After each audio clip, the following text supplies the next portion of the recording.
FM. The night comes alive. বিশ্বাস করা না করাটা আপনার ব্যাপার।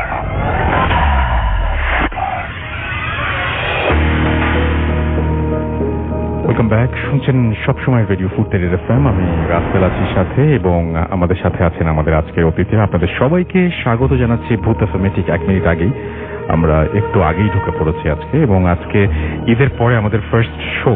এবং আমরা জানি যে ঈদের সময় আমরা সবাই বিভিন্ন জায়গায় ব্যস্ততার কারণে আমরা আমাদের স্পেশালি ব্যস্ততা বলবো না এটাকে, ওই সময় আমরা ফ্রি থাকি এবং ওই সময়টায় আমরা পরিবারের সাথে ঈদের ছুটি কাটাতে চাই। সেই জন্য আমাদের লাস্ট যে এপিসোডটা, সেই এপিসোডটা কিন্তু আমরা করতে পারিনি আমাদের গেস্টদেরকে নিয়ে এসে।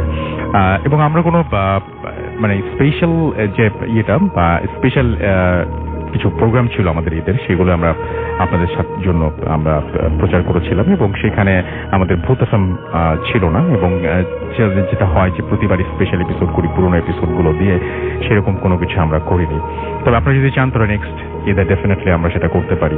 তো যাই হোক, আমি শুরুতে জানিয়ে দিই কিভাবে আপনাদের সবাইকে আবারও ঈদ মোবারক। ঈদের যদিও ছুটি শেষ হয়ে গেছে, এবং আমার মনে হয় যে ঢাকাতে তারপরেও এই কয়টা দিন খুব একটা জ্যাম ছিল না, লাস্ট 2 দিন ছাড়া।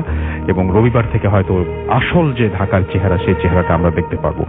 অ্যান্ড আমার মনে হয় যে আপনারা অনেকেই আজকেও ঢাকার বাইরে থেকে ফিরছেন। অনেকে যারা আছেন যে হয়তো ঢাকার বাইরে গিয়েছিলেন ফ্যামিলিকে রেখে চলে এসেছিলেন, তারা আবার নিয়ে আসতে যাচ্ছেন আজকে, বা নিয়ে এসে ফিরছেন, এরকম একটা অবস্থা। তো যারা যেখানে আছেন সবাইকে স্বাগত জানাচ্ছি ভূত এফএমে। ঘড়িতে সময় রাত 12টা হয়ে গেল, এবং আপনাকে জানিয়ে দিই যে কিভাবে আমাদের সাথে আপনারা কমিউনিকেট করবেন। আমাদের যদি আপনারা লিখতে চান ফেসবুকে, তাহলে চলে যান আমাদের ফেসবুক পেজ, দুটো পেজে www.facebook.com/radio.furti and www.facebook.com/bhutfm.russell, এই দুটো অ্যাড্রেসে।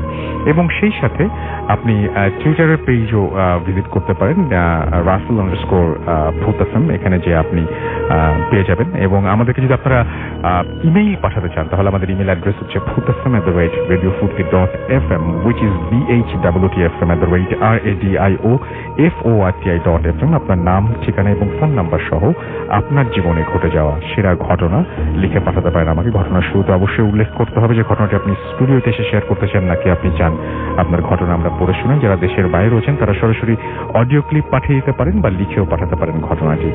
তো যাই হোক, আজকে শুরু করতে চাই। আমাদের আজকের এই এপিসোডটাকে আমি বলতে পারি যে আফনান ভাই স্পেশাল একটা এপিসোড। অনেকদিন পরে ঈদের পরে তিনি এসছেন। ঈদের আগে একবার এসেছিলেন এবং ঈদের পরে তিনি এসছেন, এবং তার কাছ থেকে আজকে যত বেশি ঘটনা শোনাচ্ছে আমরা শুনবো। আমাদের দুজন অতিথি আজকে ঢাকার বাইরে থেকে আসতে পারেনি। একজন একটা অ্যাক্সিডেন্টের কারণে তিনি রংপুর থেকে আসতে পারেনি, আরেকজন ময়মনসিংহ থেকে আসতে পারেনি। তাদের দুজনকে ছাড়াই আমরা আজকে আমাদের ভূত এফএম শুরু করছি। তো যাই হোক, শুরুতে আমরা যেটা করব সেটা হচ্ছে আমাদের আজকের যে প্রথম ঘটনা, সেই ঘটনাটি আপনাদের পড়ে শোনাবো। আশা করছি যে এই ঘটনাটি আপনাদের ভালো লাগবে।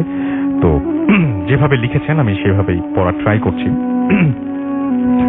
হ্যালো রাসেল ভাই, আশা করি অনেক অনেক ভালো আছেন, কারণ আপনি সবসময় ভালোর দলে। আমি মোহাম্মদ সাব্বির হোসেন টিপু জাতীয় বিশ্ববিদ্যালয়ের অধীনে শেখ বোরহানুদ্দিন কলেজে অনার্স ফাইনাল ইয়ারে আমি পড়ছি। আমি ঢাকার খিলগাঁও মেরাদিয়া মধ্যপাড়াতে থাকি। আমাদের বাসার বাসায় 3 তলায় বেশ কয়েকটি মেস আছে। সেখানে আখতার নামে একটা ছেলে থাকে, যে আমাকে সবসময় মামা বলে ডাকে। তার সাথে আমার খুব ভালো সম্পর্ক। আজ কয়েকদিন আগে তার সাথে ঘটে যাওয়া একটি ঘটনা শেয়ার করব। এবারের 28 রোজার রাতে তার সাথে একটি অস্বাভাবিক ঘটনা ঘটে যায়। তার ভাষায় বলি, আমি আখতার।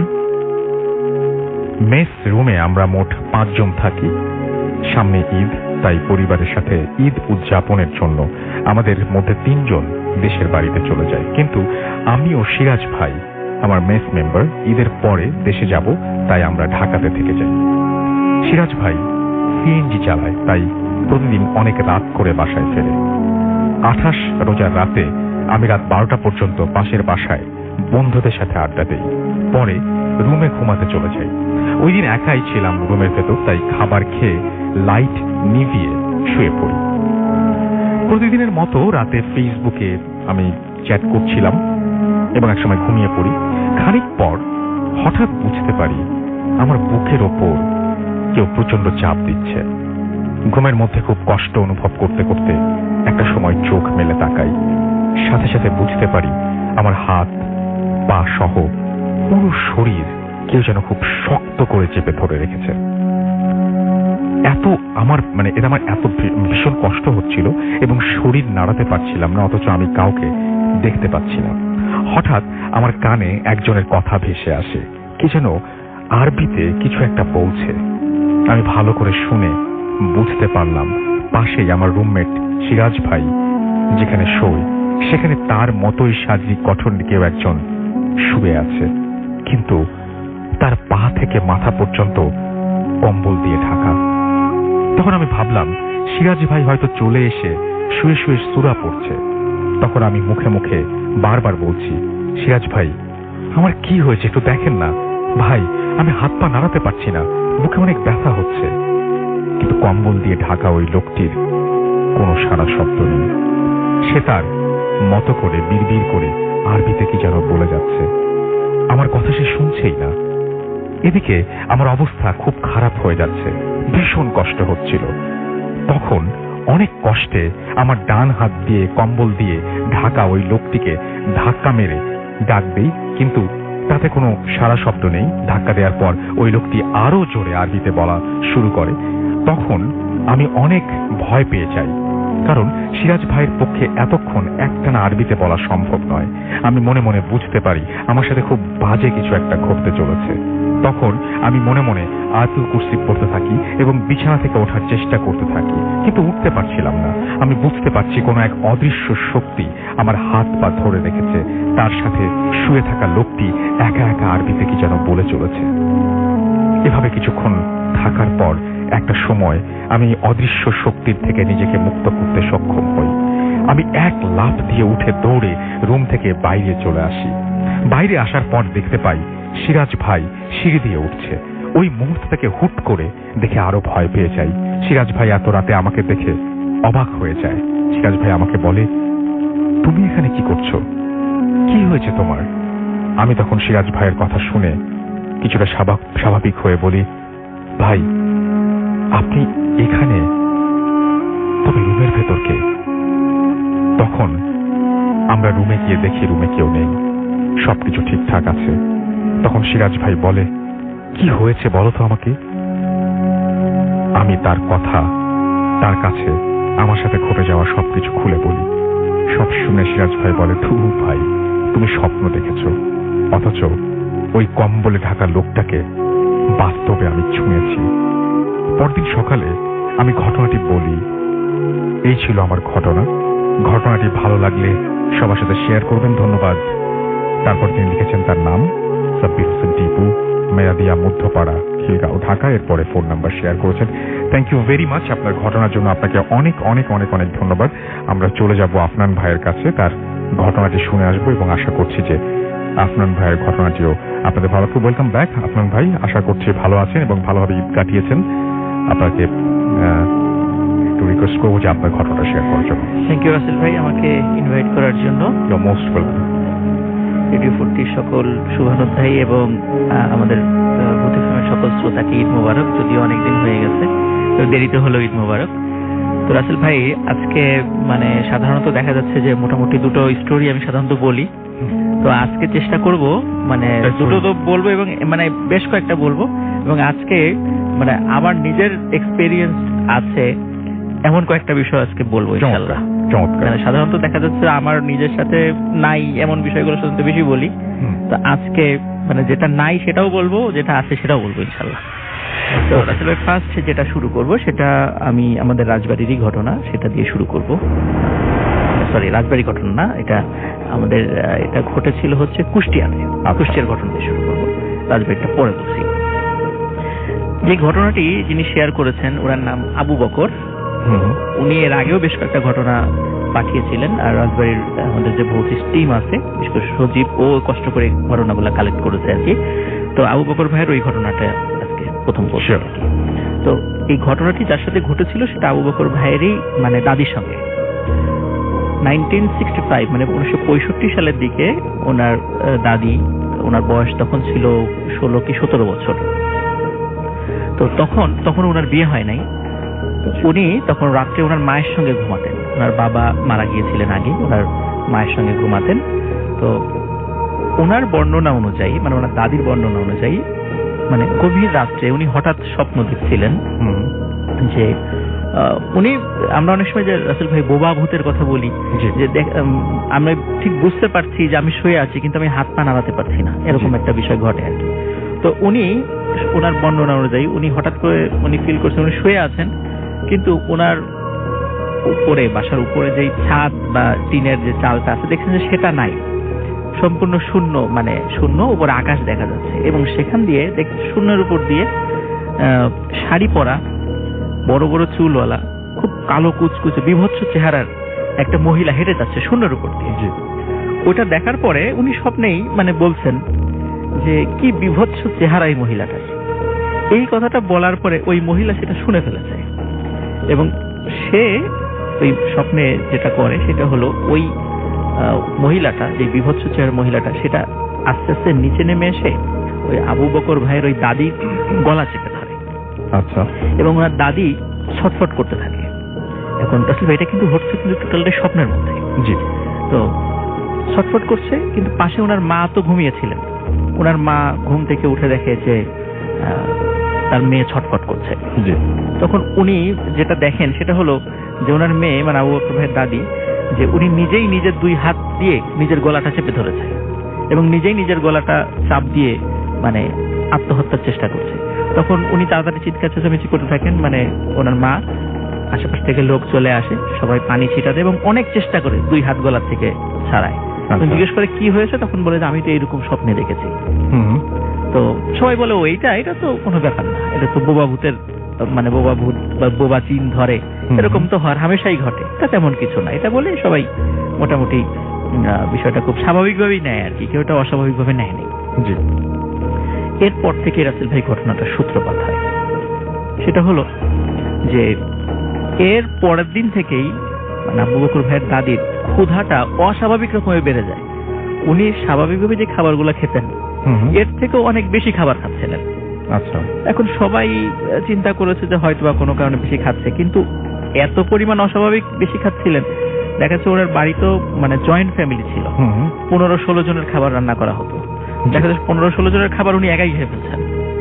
এইটা কিন্তু যেহেতু গ্রামের মানুষদের মধ্যে তো কিছু ওনারা বিশেষ করে জিন টিন এই বিষয়গুলো একটু মানে বেশি বিশ্বাস করেন, তখন আশেপাশের লোকজন বলল যে এটা তো স্বাভাবিক মনে হচ্ছে না, আপনি মানে ওনার আবু বকর ভাইয়ের দাদির যে বাবা তাকে বললো যে আপনি ওকে ভালো একটা হুজুর দেখান। জি। হুজুর দেখালো, সে বললো তেমন কিছু না, এমনি ঝাড়ফুঁক করে দিলাম ঠিক হয়ে যাবে। প্রথম কয়েকদিন ঝাড়ফুঁকে মোটামুটি স্বাভাবিক ছিল। এরপরে অবস্থা আরো শোচনীয় হয়। আগে তো রাসেল ভাই রান্না করা খাবার খেত, এরপরে যেটা হয় সেটা হচ্ছে যে ওনাদের মানে সাধারণত গেরস্থ বাড়িতে কিন্তু মানে হাঁস, মুরগি, কবুতর, গরু ছাগলের পাশাপাশি কিন্তু এগুলোও পালা হয়। তখন ওনার দাদি সবার সামনে যেটা করতেন সেটা হলো দেখা যাচ্ছে মুরগি দৌড়ে যাচ্ছে, উনি খপ করে মুরগিটাকে ধরে ফেলতেন, ধরে সবার সামনেই ওই মুরগিটাকে কাঁচা খাওয়া শুরু করতেন। তখন এই দৃশ্য দেখে আসলে সবাই ভয় পেয়ে যান যে না, আসলেই ওনার সাথে মানে অন্য রকমের কিছু আছে, এটা সাধারণ কোনো বিষয় হচ্ছে না, এটা আস্তে আস্তে খারাপ দিকে যাচ্ছে। তখন বেশ পার্শ্ববর্তী উপজেলার একজন খুব নামকরা একজন হুজুরের শরণাপন্ন হন। তো উনি এসে বলেন যে ঠিক আছে, আমি একটা কাজ করছি, আমি এই বাড়িটাকে বন্ধ দিয়ে দিচ্ছি। সাধারণত আমরা ওই যে অনেক সময় দেখি যে বাড়ি বন্ধের বিভিন্ন রিচুয়াল গুলা করা হয়, বিভিন্ন প্রক্রিয়াগুলো করে বাড়ি বন্ধ করা হয়। তখন বলে যে এখানে তো ওই কিছু দুষ্টু জিনের উপদ্রব আছে, বাড়িটা বন্ধ করে দিলে এরা আসতে পারবে না। তখন বাড়ির বন্ধর যে প্রক্রিয়াটা ছিল রাসেল ভাই, এটা হয়তো অনেকেই জেনে থাকবেন, সেটা হচ্ছে যে বড় বড় 4টি পেরেক বাড়ির চারদিকে গাড়া হবে, পুঁতে ফেলা হবে এবং ওই সময় আজান দেয়া হবে। এটা হবে গভীর রাত্রে। তো ঠিকই রাসেল ভাই, গভীর রাত্রে যখন এই প্রক্রিয়াটা শুরু করা হলো তখন সবাই ফিল করছিল যে কাল বৈশাখী ঝড়ের মতো বাড়ির উপর দিয়ে কি যেন বয়ে যাচ্ছে। তো যাই হোক, মোটামুটি বাড়ি বন্ধের প্রক্রিয়াটা সম্পন্ন হয়। এরপরে 3 থেকে 4 মাস কোনো কিছু ছিল না, একদম স্বাভাবিক। তো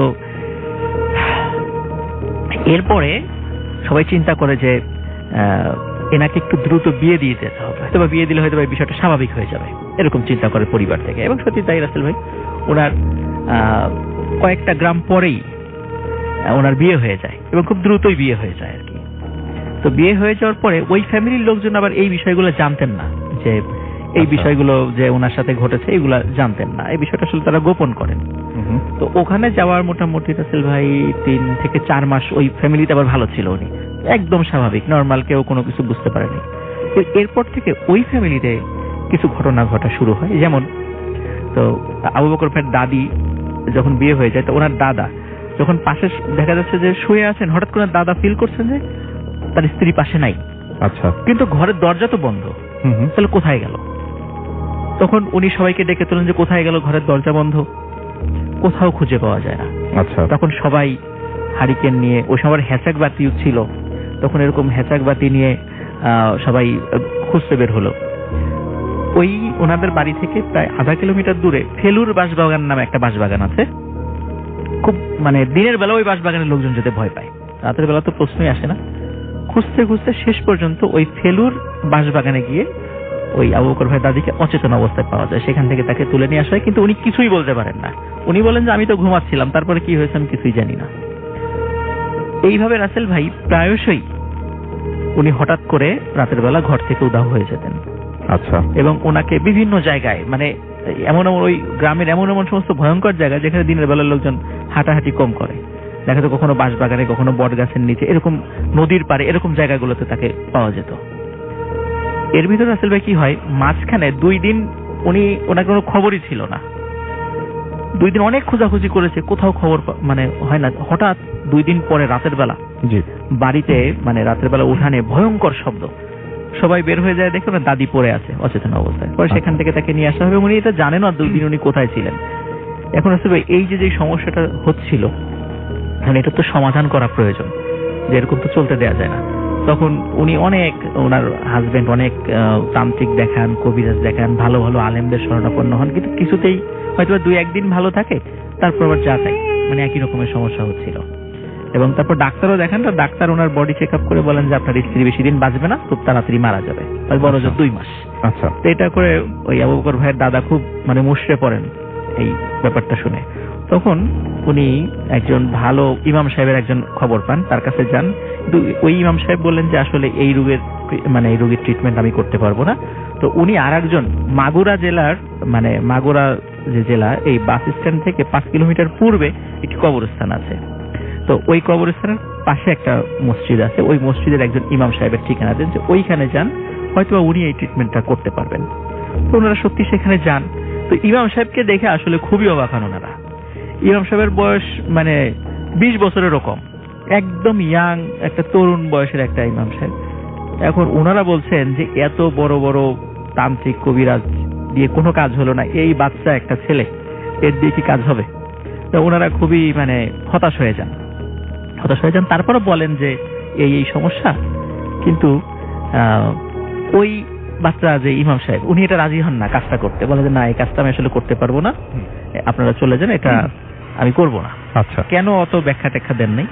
তো ওনারা ফিরে যান, আর ওনারা অতটা গুরুত্ব দেন নাই যে আসলে করতে চাচ্ছে না, ঠিক আছে। কিন্তু যখন ফিরে যান আবার ওই আগের ইমাম সাহেবের কাছে, তখন বলে যে আপনারা ওনার কাছে আবার যান, এইটার যদি ট্রিটমেন্ট কেউ করতে পারে তাহলে এই পারবে, এবং গিয়ে করতে না চাইলে আমার পরিচয় দেবেন। তখন তারা ওখানে যান এবং গিয়ে ওই ইমাম সাহেবের পরিচয়। আসলে এই যে ইমাম সাহেব ওই ইমাম সাহেবের কাছে পাঠিয়েছিলেন, তো ওই ইমাম সাহেবের ছাত্র হলো ওই যে বাচ্চা ইমাম সাহেব, মানে তরুণ ইমাম সাহেব, যে মানে আসলে উনি ওনার ওস্তাদ তার ছাত্র কাছে পাঠিয়েছে। তার মানে আসলে মানে তার মনে বুঝতে হবে যে ছাত্র আসলেই খুব মানে এই বিষয়ে খুব পারদর্শী। তখন উনি বলেন আচ্ছা ঠিক আছে, যেহেতু আমার ওস্তাদ পাঠিয়েছেন আমি কাজটা করব, তো একটা নির্দিষ্ট সময় দেন যে এই সময় আসতে হবে আপনাদেরকে। তো ওই নির্দিষ্ট সময় যান, একটা পূর্ণিমার রাত্রে সময় যান। তখন উনি কি করেন, ওই ইমাম সাহেব একটি সাদা কাগজে আরবিতে অনেক লেখা লেখেন, লিখে বলেন যে আপনি কবরস্থানের পাশে দাঁড়িয়ে থাকবেন একা একা, আপনি গভীর রাত্রে হঠাৎ করে একটি গাড়ি আসতে দেখবেন, কিন্তু গাড়িটা দেখে মনে হবে ঘোড়ার গাড়ি, আসলে এটা ঘোড়ার গাড়ি না। এই ঘোড়ার জায়গায় দেখবেন বড় আকৃতির 2টা কুকুর আছে, মানে এই গাড়িটা টেনে আনে 2টা বড় আকৃতির কুকুর। তো আপনি এই গাড়িটার সামনে আসার পরে আপনি ভয় পাবেন না, আপনি সালাম দেবেন, দেখবেন যে ওখানে পালকিতে, মানে গাড়ির পিছনে যে পালকির মতো একটা জায়গা আছে, মানে ওখানে কোনো একজন লোক বসা আছে, কিন্তু তাদের চেহারা দেখার আপনার দরকার নাই, আপনি ওখানে গিয়ে তাদেরকে সুন্দর করে একটা সালাম দিবেন। তখন সত্যি রাসেল ভাই গভীর রাত, উনি একা একা দাঁড়িয়ে আছেন। বেশ অনেকক্ষণ পরে সত্যি সত্যি ওই গাড়িটা চলেছে, কিন্তু ওই গাড়িটা দেখে উনি মারাত্মক ভয় পান, কারণ ভয়ঙ্কর আকৃতির দুটা কুকুর এবং গাড়ির সামনে আবার দুইটা লোক, মানে অনেক লম্বা দুটো লোক হেঁটে আসছিল। কিন্তু উনি দাঁড়িয়ে আছেন, ওই লম্বা লোক দুটো তাদের ওনাকে দেখে কিছু বলে নাই, কিন্তু গাড়ি যখন ওনার কাছাকাছি চলে আসে তখন উনি লম্বা করে একটা সালাম দেন। তখন হঠাৎ করে সব গাড়িটা দাঁড়িয়ে যায়, আর এক চুলো নড়ে না। তখন ভিতর থেকে একটা কণ্ঠস্বর ভেসে আসে, মানে ওয়ালাইকুম আসসালাম বলে যে আপনি কি চান, ভিতর থেকে কণ্ঠস্বরটা আসে। এবং ওনার ভাষ্য অনুযায়ী যে একটা পুরুষের কণ্ঠস্বর, এবং কণ্ঠস্বরটা এত সুন্দর এবং এত মোলায়েম যে ইতোপূর্বে উনি কখনোই এত সুন্দর কণ্ঠ শোনেন নাই। ভিতর থেকে এই শব্দটা আসে। তখন বলেন যে এই যে ইমাম সাহেব একটা চিঠি পাঠিয়েছেন আপনার জন্য। বলে আচ্ছা ঠিক আছে, আপনি চিঠিটা দিয়ে যান। তখন ওই পালকির মতো ওই জায়গার ভিতর থেকে হাত বের করে। তখন দেখে যে হাতটা অনেক বড়, মানুষের মতোই হাত, কিন্তু হাতটা মানে এতটা সাদা, মানে সাধারণত এত সাদা হাত সচরাচর হয় না। আচ্ছা, তো শুধু হাতটা বের করে হাতে চিঠিটা দেন। তখন উনি ওই অবস্থায় দাঁড়িয়ে থাকেন সবাই। তখন চিঠিটা পড়েন উনি ভিতর থেকে, ওনার বর্ণনা অনুযায়ী ভিতর থেকে পড়েছেন। তখন বলে আচ্ছা ঠিক আছে, আপনি বাসায় চলে যান, আপনার সমস্যার সমাধান হয়ে যাবে বলে দেয়। তারপর ওনারা ওই গাড়িটা আবার চলে যায়। ওনারাও পরে ইমাম সাহেবকে বলেন কি ঘটনা ঘটেছিল। বলে আচ্ছা ঠিক আছে, তাহলে আপনার বাসায় চলে যান, সমস্যার সমাধান হয়ে যাবে, কিন্তু একটা ডেট দিয়ে দেন যে এই ডেটে, আজ থেকে 3 দিন বা 7 দিন পরে এই ডেটে আপনারা কেউ ঘর থেকে বের হবেন না। তো ওনারা বাসায় চলে যান। ঠিক ওই ডেটে কেউ ঘর থেকে বের হয় না। রাত যখন মানে 12টা ঠিক পর, মানে মধ্যরাত্রে, হঠাৎ ভয়ঙ্কর সব শব্দ, চিৎকার চেঁচামেচি, আর্তনাদ, মনে হয় যে কাউকে মেরে ফেলা হচ্ছে, এরকম শব্দ। তো ঘরের চালের উপরে ধূপধাপ শব্দ, এরকম হঠাৎ শব্দ হতে থাকে, কিন্তু ওনারা কেউ ঘর থেকে বের হচ্ছে না। সকালবেলা রাসেল ভাই যখন ওনারা বের হন, তখন দেখেন যে 6টা কাক মানে আগুনে দগ্ধ অবস্থায়, মানে পুড়ে মারা গেছে, এরকম অবস্থা ওনার উঠানে পড়ে আছে। তো এরপর থেকে ওনার দাদি সম্পূর্ণরূপে সুস্থ হয়ে যান, এবং পরে খোঁজ নিয়ে জানতে পারেন যে ওই মানে গাড়ির বহরে যিনি যাচ্ছিলেন উনি হচ্ছেন জিনদের সর্দার ছিলেন। তো ওনার কাছে উনি ভালো জিন ছিলেন। ওনার কাছে যখন এই বিষয়টা বলা হয়, তখন ওনারা ওনার বাড়িতে আসেন ওই নির্দিষ্ট দিনে। এসে দেখে যে ওখানে 6টা জিন থাকতো ওই বাড়িতে, এবং ওরাই এই আবু বকর ভাইয়ের দাদিকে উৎপাত করত। তখন ওদেরকে ধরে ওনারা মেরে ফেলেন, এবং মেরে ফেলার পরে ওদের ডেড বডিটাই ওই অবস্থায় পাওয়া যায়। তো এরপর থেকে ওই বাড়িতে আর কোনো সমস্যা হয় নাই। উনি স্বাভাবিকভাবেই জীবনযাপন করেছেন, অনেকদিন জীবিত ছিলেন, অনেকদিন। পরে বার্ধক্য জনিত কারণে মারা গেছেন। তো এটাই ছিল রাসেল ভাই first story. Thank you so much. আপনার প্রথম ঘটনার জন্য আপনাকে অনেক ধন্যবাদ। আমি দেখতে পাচ্ছি যে অনেক কিছু লিখছেন। আমি টুইটার দিয়ে শুরু করি। এখানে দেখতে পাচ্ছি যে আমাদের এখানে আছেন সুজন আহমেদ। হ্যালো রাসেল ভাই, চুয়াডাঙ্গা থেকে শুনছেন তিনি, এবং একা রুমের লাইট অফ করে দিয়ে শুনছেন তিনি। আজকের ভূত এফএমটা বেশ ভালো জমবে। প্রিন্স রাজ আমাদের কাছে লিখেছেন এটা। আমাদের সাথে আছেন দেখতে পাচ্ছি মোহাম্মদ রাফিউর রহমান, তিনি টাঙ্গাইল থেকে শুনছেন অ্যাপ দিয়ে। ওকে, আমাদের সাথে এমডি নাইম রেজা আছেন, এবং তিনি বলছেন যে তিনি আমাদের সঙ্গে এই মুহূর্তে আছেন। NY নিলয় আমাদের সঙ্গে আছেন, এবং আমাদের সঙ্গে আছেন তিনি যশোর থেকে। আমাদের সাথে বগুড়া থেকে, গাবতলী থেকে আছেন আমাদের সঙ্গে অনেকে। আমাদের সঙ্গে আছেন এবি আফিসুর রহমান, এবং আচ্ছা মালদ্বীপের কি আয়নার স্টোরিটা কিন্তু আমরা অলরেডি কিন্তু আমরা এটা আপনাদের এখানে প্লে করে দিয়েছি, এবং মিরর যে স্টোরিটা ছিল সেটা অনেকের কাছে অনেক পছন্দের ছিল, এবং আপনারা যারা জানেন না তাদেরকে বলি যে এটা একটা হোটেলের একটা মিরর নিয়ে ঘটনা ছিল, মালদ্বীপেরই কোনো একটা হোটেলে। এমডি নাইম রেজা আছেন আমাদের সঙ্গে, এস সাব্বির আমাদের সঙ্গে আছেন। আমাদের সঙ্গে আছেন দেখতে পাচ্ছি মোহাম্মদ সাবিন খান জেমস, এবং ভালো লাগছে তার কাছে, ইমেলটা অদ্ভুত ছিল, লিখেছেন মোহাম্মদ সোহাগ। আমাদের সঙ্গে আছেন ইচ্ছে ঘড়ি, তিনি বলছেন যে আমি মালদ্বীপ থেকে অ্যাপ দিয়ে শুনছি আমি সব এপিসোড শুনি ফ্রাইডেতে, কখন রাত 11টা বাজবে, তার মানে 11টার সময় আপনাদের ওখানে শুরু হয়, রাইট? ওকে। ইরফান হাসান আমাদের সঙ্গে আছেন পাবনা থেকে, আমাদের সঙ্গে আছেন দেখতে পাচ্ছি এছাড়াও দুর্জয় রয় আমাদের সাথে আছেন, এছাড়াও দেখতে পাচ্ছি টি আর নিলয় এবং অনেক কতদিন পর ভূত এফএম, অনেকদিন পরে শুনছেন তিনি। প্রিন্স নূর আমাদের সঙ্গে আছেন, খুব ভালো লাগছে। আমাদের সঙ্গে আছেন দেখতে পাচ্ছি এছাড়াও এমডি নাইম রেজা, ছাদে বসে শুনছেন তিনি। আফনান ভাইয়ের ঘটনাটা ভালো লেগেছে নিলয়ের কাছে। জাহিদুল ইসলাম ঢাকা ক্যান্টনমেন্ট থেকে শুনছেন। আমাদের সঙ্গে আছেন আহমেদ বাইজিদ, ইমেলটা ভালো লেগেছে। আমাদের সঙ্গে আছেন মইনুর সোহাগ এবং এছাড়াও আমাদের সাথে আফনান ভাই মেন্স। আচ্ছা, আফনান ভাই মানে প্যারানর্মাল যে ঘটনাগুলো সেগুলো অনেক অন্যরকম হয়, সাগর লিখেছেন এটা। আমাদের সঙ্গে আছেন স্যাম, এছাড়াও আহমেদ বাইজিদ, তানজিব পৃথিবী আমাদের সঙ্গে আছেন, খিলগাঁও ঢাকা থেকে শুনছেন তিনি। এছাড়াও আমাদের সঙ্গে আরো অনেকেই আছেন, রংপুর থেকে আছেন ইমরুল রিফাত, এছাড়াও আমাদের সঙ্গে আছেন রাফিউর রাব্বি, জামালপুর থেকে শুনছেন তিনি। আমাদের সঙ্গে আছেন দেখতে পাচ্ছি সঞ্জিত এবং তিনি শুনছেন অ্যাপ দিয়ে। আমাদের সঙ্গে আছেন জান্নাত নাইম, এছাড়াও আছেন আমার ঈদ মোবারক জানিয়েছেন ইমন, চট্টগ্রাম থেকে শুনছেন তিনি। আমাদের সঙ্গে আছেন গোপালগঞ্জ থেকে মনিউর সাগর, এছাড়াও দেখতে পাচ্ছি মাদারগঞ্জ জামালপুর থেকে আছেন রকিবুল। আমাদের সঙ্গে আছেন কাতার থেকে এই মুহূর্তে শুনছেন মোহাম্মদ নাসির। আমাদের সঙ্গে আছেন দেখতে পাচ্ছি রুহুল রয় এবং কাতার থেকে যেহেতু নিশ্চয়ই আপনি অ্যাপ দিয়ে শুনছেন এবং আমার মনে হয় যে ভালো লাগছে আপনার কাছে। আমাদের সঙ্গে আছেন এছাড়াও চাঁপাইনবাবগঞ্জ থেকে রেজা, আমাদের সঙ্গে আছেন রাজন, নাটোর থেকে শুনছেন ইমতিয়াজ আহমেদ, আমাদের সঙ্গে আছেন সাব্বির খান, আমাদের সঙ্গে আছেন আরো অনেকেই। থ্যাংক ইউ ভেরি মাচ আমাদের সঙ্গে থাকার জন্য। এবং ফেসবুকে অনেকে দেখতে পাচ্ছি এই মুহূর্তে আছেন। আমাদের সঙ্গে আছেন ইলিয়াস রহমান, আই লাভ আপনার ভাই লিখেছেন এটা। আমাদের সঙ্গে আছেন দেখতে পাচ্ছি স্টুয়ার্ট রিয়া এবং তিনি খুলনা থেকে শুনছেন এবং তিনি লিখেছেন বেস্ট উইশেস ফর ভূত এফএম লিসনিং ফ্রম খুলনা। আমাদের সঙ্গে আছেন এনবি দোলন এবং আমার টেক্সট পড়বেন ভাইয়া প্লিজ, পড়ে ফেললাম। এমডি আরিফ আমাদের সঙ্গে আছেন আজকের, আচ্ছা তিনি লিসনিং ফ্রম রাজশাহী আছেন। প্রিন্স ফারহান, এমডি আলিফ একটু তার কাছে ভয় লাগছে বোধ হয়। আমাদের সঙ্গে শাওন চৌধুরী আছেন, তিনি লিখছেন যে আজকেও চলে আসলাম। তানহা আমি আফরিন আশা আমাদের সঙ্গে আছেন এবং তিনি খুলনা থেকে শুনছেন এই মুহূর্তে। এমডি ইফতি আমাদের সঙ্গে আছেন। আমাদের সঙ্গে আছেন দেখতে পাচ্ছি এছাড়াও মোহাম্মদ মুরাদ সহ আরো অনেকে। থ্যাংক ইউ ভেরি মাচ যারা আমাদের সাথে আছেন এবং শুনছেন আমাদেরকে। এবং অনেকেই লিখছেন যে আনোয়ার হোসেন মানিক যেরকম জানতে চেয়েছেন যেটা আসল পেজ কিনা, www.facebook.com/bhutfm.russell এইখানে এসে যদি আপনি খোঁজ করেন তাহলে এই পেজ ছাড়া অন্য কোনো পেজে যাওয়ার কোনো চান্স নাই। আমাদের সঙ্গে আছেন দেখতে পাচ্ছি অপূর্ব খান জুয়েল এবং তিনি ইন্ডিয়া থেকে শুনছেন এবং তিনি আমাদের ইন্ডিয়ান ফ্যান সেটা লিখছেন। থ্যাংক ইউ ভেরি মাচ আমাদের সাথে থাকার জন্য। এবং আপনারা প্রচুর আমাদেরকে ইমেল দেন, সেটার জন্য আপনাদেরকে অনেক অনেক অনেক অনেক ধন্যবাদ। চিলমারি কুড়িগ্রাম থেকে শুনছেন আব্দুল্লাহ আরাফাত, এছাড়াও নোয়াখালী থেকে আছেন আমাদের সঙ্গে আছেন দেখতে পাচ্ছি বরিশাল মেডিকেল কলেজ থেকে শুনছেন এমডি মিরাজ হোসেন সহ আরো অনেকে। থ্যাংক ইউ ভেরি মাচ আমাদের সঙ্গে থাকার জন্য। ছোট্ট একটা বিরতি নিব, বিরতির পরে আবারও ফিরে আসবো, জাস্ট 30 সেকেন্ডের বিরতি, তারপর আবার ফিরে আসবো। তো আমাদের সঙ্গে থাকুন, stay tuned two radio Foorti FM and do ফুর্তি।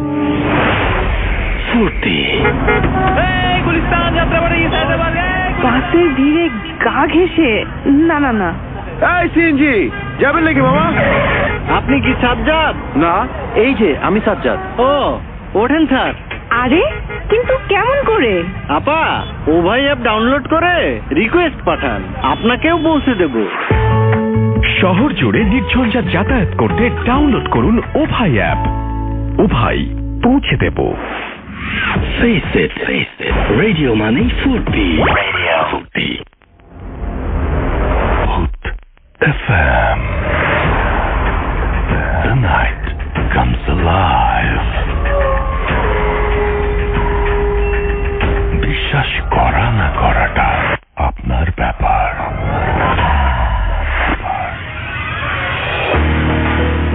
একদমই তাই, বিশ্বাস করা বা না করাটা আপনার ব্যাপারে। You are listening to radio Foorti FM. ঘড়িতে সময় রাত 12:27 আমি রাস্তার আছি, সাথে চলছে ভূত এফএম এবং আমাদের আরো একজন নতুন অতিথি আমাদের সাথে আছেন। আপনার নামটা প্লিজ একটু বলবেন, কোথা থেকে এসেছেন, তারপরে আপনার ঘটনায় যাব আমরা। আরেকবার বলতে হবে প্লিজ। আসসালামু আলাইকুম। জি, ওয়ালাইকুম আসসালাম। কৌশিক, আমি থাকি হলো মিরপুর। জি। আর আচ্ছা, আমার ঘটনাটা হলো আসলে গত বছর শীতের সময় আমি যাই হলো আমার দাদাবাড়িতে। জি। দাদাবাড়িতে যখন বেড়াতে যাই, এটা ছিল খুলনা একটা জায়গা, বাগেরহাট সাইডে। তো রাত্রেবেলা শীতের সময় তো গ্রামে এমনি আপনার অনেক কুয়াশা থাকে আর ছিমছাম থাকে, চুপচাপ থাকে বেশি।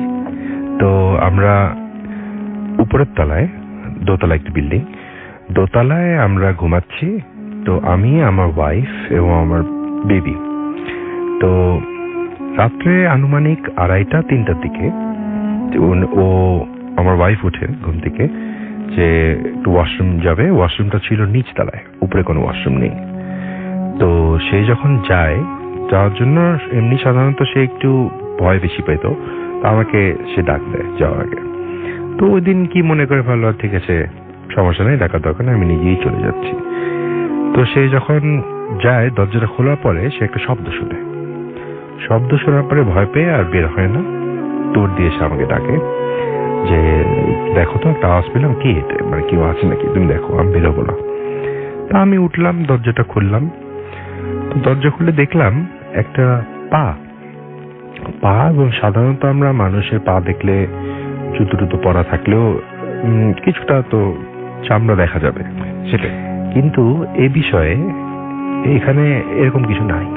এবং আমি দেখলাম যে মানুষটার পা যতটুকু দেখা গেল, হাঁটুর থেকে নিচ অংশ তা আমি শুধু দেখলাম, এবং পুরোটা সাদা, একদম দবদবা সাদা, এবং কোনো মানে একটু ডিফারেন্ট, মানে এরকম তো দৃশ্য কোনোদিন দেখিনি আমি। তো আমার মনে হলো না, এটা হয়তো পাঞ্জাবি পায়জামা পরা কোনো লোক হতে পারে, সাদা মোজা পরাও হতে পারে। সন্দেহ মনে করে আমি রুম থেকে বের হলাম। পাশেই আর একটা রুম আছে, ওই রুমে পাটা চলে গেল, আমিও পিছন দিয়ে ঢুকলাম। পিছন ঢোকার পরে দেখি রুমের দুপাশে দুটো সিঙ্গেল খাট আছে। এক সাইডে খাটে একজন শুয়ে আছে এবং পা থেকে মাথা পর্যন্ত চাদর দিয়ে ঢাকা। আমার তখন মনে হলো ঠিক আছে, আমার ছোট চাচা আমরা ঘুমানোর আগে দেখেছিলাম, সে ওখানে ছিল ওই ঘরে, ফোন নিয়ে ফেসবুকিং বা কিছু একটা করছিল। তো আমার কাছে চাচা হয়তো এখানেই নিচে যাওয়ার কথা, কিন্তু সে যায়নি, ওইখানেই ঘুমিয়ে পড়েছে। তো ঠিক আছে, তো আমি রুমে ফেরত আসলাম যে না, ওরকম কেউ তো আমি দেখলাম না, এবং সম্ভবত ওই রুমে তো চাচা ঘুমানো, ওখানে তো কেউ ঢুকেনি। তো আমার বউয়ের প্রথম সন্দেহ ছিল যে এটা কোনো চোর নাকি। তো আমার তখন একটু সন্দেহ হয়েছিল যে এটা চোর না, এটা অস্বাভাবিক কিছু, যেটা আমরা শুনে থাকি। তো আমি ওকে বললাম না ঠিক আছে তুমি ঘুমিয়ে পড়ো, এটা তেমন কিছু না। তারপরে ওকে নিয়ে আমি ওয়াশরুমে গেলাম।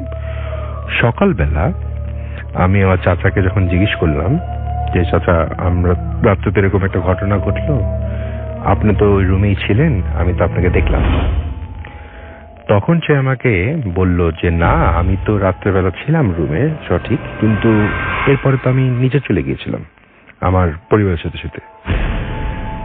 তখন একটু ভয় লাগলো যে তাহলে কি আমি অন্য কিছু দেখলাম। পরে আমার দাদি, উনি এখন আর নেই, তো উনি তখন এই ঘটনাটা শুনে উনি অপেক্ষা করলো যে আমার স্ত্রী আমার থেকে একটু দূরে যাক, তারপরে সে কথা বলবে। আচ্ছা, তারপর আমাকে সে ডেকে নিল কিছুক্ষণ পরে, সুযোগ বুঝে গেলাম। তখন আমাকে সে বলে যে ও অনেকদিন ধরেই আছে, এবং তোর দাদা মারা যাওয়ার পর থেকে আমি প্রায় দেখি, কিন্তু সে ক্ষতিকর কিছু করে না, ক্ষতিটা কিছু করে না, এমনি আছে। এটা তার বিশ্বাস। তো এইটার পরে মোটামুটি একটা ধারণা হলো যে ঠিক আছে, তাহলে আসলেই মনে হয় কেউ আছে। তারপরে ঢাকায় ফেরার পরে আমি আমার ওয়াইফকে বলি যে দাদির সাথে এই কথা হয়েছিল এবং চাচার সাথে এই কথা হয়েছিল। ও তো ভয়ে শেষ। আমারও ভয় ভীতি অবশ্য একটু কম, তবে এই অভিজ্ঞতার পরে একটু ইয়ে লেগেছিল যে আচ্ছা ঠিক আছে, এই আর কি। Thank you so much. আমাদের সঙ্গে আরো একজন অতিথি আছেন এবং আচ্ছা আমরা তার কাছে পরে আসি, আমরা একটু আফনান ভাইয়ের কাছে আবারও ফিরে যাই। সেকেন্ড স্টোরিটা শুনবো আফনান ভাই আপনার কাছ থেকে, তারপরে আবারও ফিরে আসছি। থ্যাংক ইউ রাসেল ভাই। এবার যে সেকেন্ড স্টোরিটা শেয়ার করব, এটার সাথে আমি ইনভলভ আছি কিছুটা। আচ্ছা, তো অনেকদিন পরে আজকে মানে আমার মোটামুটি রিলেটেড একটা ঘটনা আজকে বলবো। রাসেল ভাই সময়টা ছিল 2016 সালের একদম শেষ দিকে। তখন আমি আপনার ওয়ার্ল্ডের একটা রিনাউন্ড মাল্টিন্যাশনাল কোম্পানি, একটি কুরিয়ার কোম্পানিতে আমি চাকরি করতাম, সিনিয়র এক্সিকিউটিভ হিসেবে এয়ারপোর্টে আমি জব করতাম। আচ্ছা, তো তখন আমাদের ওই কোম্পানিটা তখন আবার আর একটা মাল্টিন্যাশনাল কোম্পানির সাথে মার্জ হয়ে যায়, মানে ওইটা কিনে নেয় আর কি। তো কিনে নেওয়ার ফলে যেটা হয়, মানে রেগুলার অনেক শিপমেন্ট আসতো। ওই শিপমেন্ট গুলো আবার আমাদের যিনি এয়ারপোর্ট মানে যিনি ম্যানেজার ছিলেন, ওই স্যারকে আবার এগুলো অনেক কষ্ট করে আবার মানে হেড অফিসে গিয়ে মানে গুলশানে এসে এটা করতে হতো আর কি। তো একদিন যেটা হয় রাসেল ভাই, উনি গুলশানে আসেন, আসার পরে উনি কাজ যাই হোক করেন আর কি।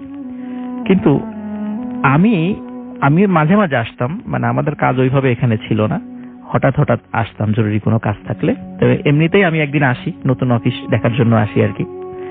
তো আসার পরে আমি যখনই ওই মানে নতুন একটা মানে মেইন বিল্ডিং ছাড়া আর একটা বিল্ডিং এ অফিসটা নেওয়া হয় পাশেই আর কি, আর একটা জায়গায়। তো আমি যখনই রাসেল ভাই ঢুকি, পুরো বিল্ডিংটা এসি করা ছিল। আমি যখনই ঢুকি সিঁড়ির কাছ থেকে হঠাৎ করে আমার মনে হলো একটা গরম বাতাস আমাকে মানে সজোরে ধাক্কা দিল। তো আমি চিন্তা করলাম যে চারদিকে আটকানো এরকম গরম বাতাস বা এই টাইপের জিনিস আসার কথা না, তারপরে হতে পারে, হয়তো বা হতেই পারে, এই চিন্তা করলাম। তো আমি ভিতরে গেলাম, যাওয়ার পরে আমার এক কাজিন ছিল ওখানে জব করতো, তো ওর সাথে কথা টথা বলে আমি জিজ্ঞেস করলাম যে আসলে মানে ঢোকার সাথে সাথে এরকম একটা বিষয় হলো। তখন দেখলাম যে সবাই একে অন্যের দিকে মানে তাকাচ্ছে, মনে হলো যে ওরা কিছু লুকালো আর কি। আচ্ছা, তারপর যাই হোক আমি ওখান থেকে চলে আসি বাসায়। আমি এই ঘটনার 2 দিন পরে, মানে যখন কাজের প্রেশারটা একটু কম ছিল, সাধারণত আমাদের স্যাটারডেতে মাল ডেলিভারি হতো না এয়ারপোর্টে, ওই দিন আমাদের প্রেশারটা খুব কম থাকতো। আচ্ছা, তো ওই দিন আমি আমার ম্যানেজার স্যারের সাথে ঘটনাটা শেয়ার করলাম যে স্যার এই তো ঘটনা, আমি তো গেলাম, যাওয়ার পরে মানে হঠাৎ করে এই একটা বিষয় আমার কাছে একটু খটকা লাগলো। মানে আমি এমনিতেই আসলে শেয়ার করেছি ওনার সাথে। আচ্ছা, তখন রাসেল ভাই উনি ওনার এক্সপিরিয়েন্সটা শেয়ার করেন। তো উনি বললেন যে মানে 2 days ago, মানে 2 দিন আগে উনি ওই বেশ কিছু ডকুমেন্টস নিয়ে হেড অফিসে যান। যাওয়ার পরে কাজ শেষ করতে করতে অনেক রাত হয়ে যায়। তখন নতুন যে অফিসটা ছিল সেটা উপরতলায়, মানে 2 তলা বিশিষ্ট একটা, মানে বাড়িটাই ছিল 2 তলা বিশিষ্ট বাড়ি। তো ওই উপরতলায় মানে গেস্ট রুম ছিল, যদি কোনো কারণে কোনো ডেলিগেটস আসে তাদেরকে থাকার ব্যবস্থা সেখানে ছিল। তখন বলা হলো যে আপনি আজকে রাতে কষ্ট করে বাসায় যাওয়ার দরকার না, আপনি এখানেই থাকেন। তখন উনি সারাদিন অত্যন্ত মানে পরিশ্রম করেছেন, তো উনি সেখানে দ্রুত কাপড় চোপড় ছেড়ে দ্রুত মানে উনি শুয়ে পড়েন। শুয়ে পড়ার সাথে সাথে মানে উনি তখনও ঘুম আসে নাই, হঠাৎ করে উনি দেখেন যে একটি মানে মহিলা ওনার রুমের মধ্যে হাঁটাহাঁটি করছে। আচ্ছা, এবং শুধু মহিলা না, আবার দেখে একটা বাচ্চা বাইরের যে করিডোর আছে, দরজাটা খোলা ছিল, বাইরের করিডোর দিয়ে দৌড়াদৌড়ি করছে। আচ্ছা, তখন উনি জানতেন যে এখানে রাত্রে কেউ থাকে না, কিন্তু নিচে হয়তো বা ওই যে আমাদের যে নাইট গার্ড এরা থাকতে পারে। তখন চিন্তা করে যে এখানে মহিলা আসলো কোথা থেকে বা বাচ্চা আসলো কোথা থেকে, এটা তো আসলে ইম্পসিবল। তখন উনি যখন লাইট জ্বালালেন দেখেন কিছুই নেই। উনি আবার নিচে গেলেন, নিচে যাওয়ার পরে যেখানে নাইট গার্ড ছিল অফিসের, তো বললো যে এখানে কি কোনো মহিলা বা বাচ্চা আপনারা দেখেছেন বা এখানে কেউ থাকে? তখন আর কি ওরা বলেন যে না, তো এখানে কেউ থাকে না, এরকম তো কেউ থাকে না, আপনি হয়তো ভুল দেখেছেন, আপনি করেন, আপনি গিয়ে শুয়ে পড়েন বাসায়, মানে উপরে গিয়ে শুয়ে পড়েন। উনি শুয়ে পড়েন রাসেল ভাই। এরপরে মানে ঘটনাটা আরো মারাত্মক। জি, উনি দেখছিলেন এরপরে ওনার রুমের মধ্যে একটি মহিলা এবং একটি বাচ্চা দুজনেই গলায় ফাঁস লাগিয়ে চলছে। এই দৃশ্য দেখার পরে আসলে রাসেল ভাই উনি যেই ড্রেসেই ছিলেন মানে দৌড়ে নিচে নেমে আসেন এবং দারোয়ানকে বলেন, আসলে বলেন তো ঘটনাটা কি? তখন ওরা বলে যে স্যার আপনি কি কিছু দেখেছেন? বলে যে হ্যাঁ আমি দেখেছি। তখন বলে যে স্যার মানে এখানে একটু সমস্যা আছে। তখন উনি সাথে সাথে অফিসের এমডি সাহেব স্যারকে ফোন করার বলে উনি বলেন যে স্যার আমি এখানে আর 1 সেকেন্ডও থাকবো না, আপনি যেভাবে হোক রাত্রে আমাকে পাঠিয়ে দেওয়ার ব্যবস্থা করেন। তখন এমডি স্যার ওই রাত 3টা সাড়ে 3টার দিকে গাড়ি পাঠিয়ে, ওনার বাসা ছিল উত্তরা তখন, ম্যানেজার স্যারের, তখন তাকে ওখানে পাঠিয়ে দেন রাসেল ভাই। তো ওই বাসাটায় রাসেল ভাই মানে যারা নাইট গার্ড ওদের বর্ণনা অনুযায়ী যে রাতের বেলা ওই রুমে আলো জ্বলতে দেখতো, কখনো আলো জ্বলে নিভে যায়, কখনো বাচ্চাদের মানে হাসির শব্দ, এরকম শব্দ শুনতো, নাইট গার্ডরাও শুনতো। এটা আমাদের অফিস থেকে মানে বলা ছিল যে রাতের বেলা ওখানে যেন কেউ না থাকে আর কি। দিনের বেলা রাত 9টার পরে ওই অফিসে আর কেউ থাকতো না। সাধারণত মাল্টিন্যাশনাল কোম্পানি যেগুলো আছে আর কি, বা আমাদের যে কোম্পানিটা ছিল কুরিয়ার কোম্পানি, 24 আওয়ার্স মানে কল সেন্টার সার্ভিসটা ছিল, কিন্তু ওই অফিসে কিন্তু আসলে কল সেন্টারটা স্থাপন করা হয়নি, এটা অন্য জায়গা করেছে। যদিও এখন ওই অফিসটা এখন আর নাই, ওটা ছেড়ে দিয়ে এখন হেড অফিসে ওটাকে শিফট করা হয়েছে এই সমস্ত কারণগুলোতে। তো পরবর্তীতে আসলে আমি জিনিসটা অ্যানালাইসিস করেছিলাম যে আসলে কি কারণে। তো ওইটা ছিল একজন খ্রিস্টিয়ান ভদ্রলোকের বাড়ি। তো ওনার একটা বাচ্চা ছিল এবং ওয়াইফ ছিল, অথবা পারিবারিক কলহের কারণে ওনার ওয়াইফ নিজেও সুইসাইড করে, এবং সুইসাইড করার আগে ওনার বাচ্চাকেও মানে কি বলবো আর কি, মা তার সন্তানকে আগে ফাঁসিতে ঝুলিয়েছে, তারপর উনি নিজেও ফাঁসিতে ঝুলিয়ে মানে সুইসাইড করে। এবং এরপরে ওই খ্রিস্টান ভদ্রলোক উনি আমেরিকাতে চলে যান। উনি এখন পর্যন্ত ফেরত আসেন না আমেরিকা থেকে। আর ওই বারটা বিভিন্ন অফিসের কাছে ভাড়া দিয়ে দেন, কিন্তু এই বিভিন্ন অফিস কেউই মোটামুটি 6 মাস কন্টিনিউ করতে পারেনি। এবং আমাদের যে কোম্পানিটা ছিল ওই সময় যখন আমি জব করতাম ওখানে, ওরাই মনে হয় সর্বোচ্চ 1 বছর মতো কন্টিনিউ করেছিল। এরপরে আর ওনারা ওখানে অফিসটা কন্টিনিউ করতে পারে নাই সঙ্গত কারণে। আমি মানে বাড়িটারই বলছি না, যারা অন্তত গুলশান 2-এ থাকেন তারা হয়তো বা এই বাড়িটা সম্পর্কে আপনার অবগত আছেন। তো এটাই ছিল রাসেল ভাই, যেহেতু আমি মোটামুটি ফার্স্ট আমি এটা এক্সপিরিয়েন্স মানে করেছিলাম যে এখানে হয়তো বা কিছু থাকতে পারে, এবং সত্যি রাসেল ভাই আমি অ্যানালাইসিস করে দেখলাম আসলেই এখানে এই সমস্যাটা আছে। এটা আমাদের ম্যানেজার স্যারের সাথে ঘটেছিল এবং অনেকের সাথেই ঘটেছিল। তো আমি মোটামুটি ম্যানেজার স্যারের কাছ থেকে এই জিনিসটা শোনার পরে মানে আমি এতদিন তো আসলে বলি নাই, আজকে সুযোগ হলো, আজকে এই ঘটনাটা শেয়ার করলাম। Thank you so much, thank you. আমরা আরো একটা ছোট্ট বিরতি নিব এবং বিরতির পর একটা অডিও ক্লিপে যাব এবং তারপরে আবারও ফিরে আসবো। সেই পর্যন্ত আশা করছি আপনারা আমাদের সঙ্গে থাকবেন। Stay tuned radio Foorti FM and go Foorti. বাসের ভিড়ে গা ঘেঁষে না। এই সিএনজি যাবেন নাকি মামা? আপনি কি সাজ্জাদ? না, এই যে আমি সাজ্জাদ। ও ওঠেন স্যার। আরে কিন্তু কেমন করে? আপা ওভাই অ্যাপ ডাউনলোড করে রিকোয়েস্ট পাঠান, আপনাকেও পৌঁছে দেব। শহর জুড়ে নির্ঝঞ্ঝাট যাতায়াত করতে ডাউনলোড করুন ওভাই অ্যাপ। ওভাই পৌঁছে দেব। Face it. Radio Money Foodie. Radio Foodie. Food FM. The night comes alive. বিশ্বাস করা না করাটা আপনার ব্যাপার।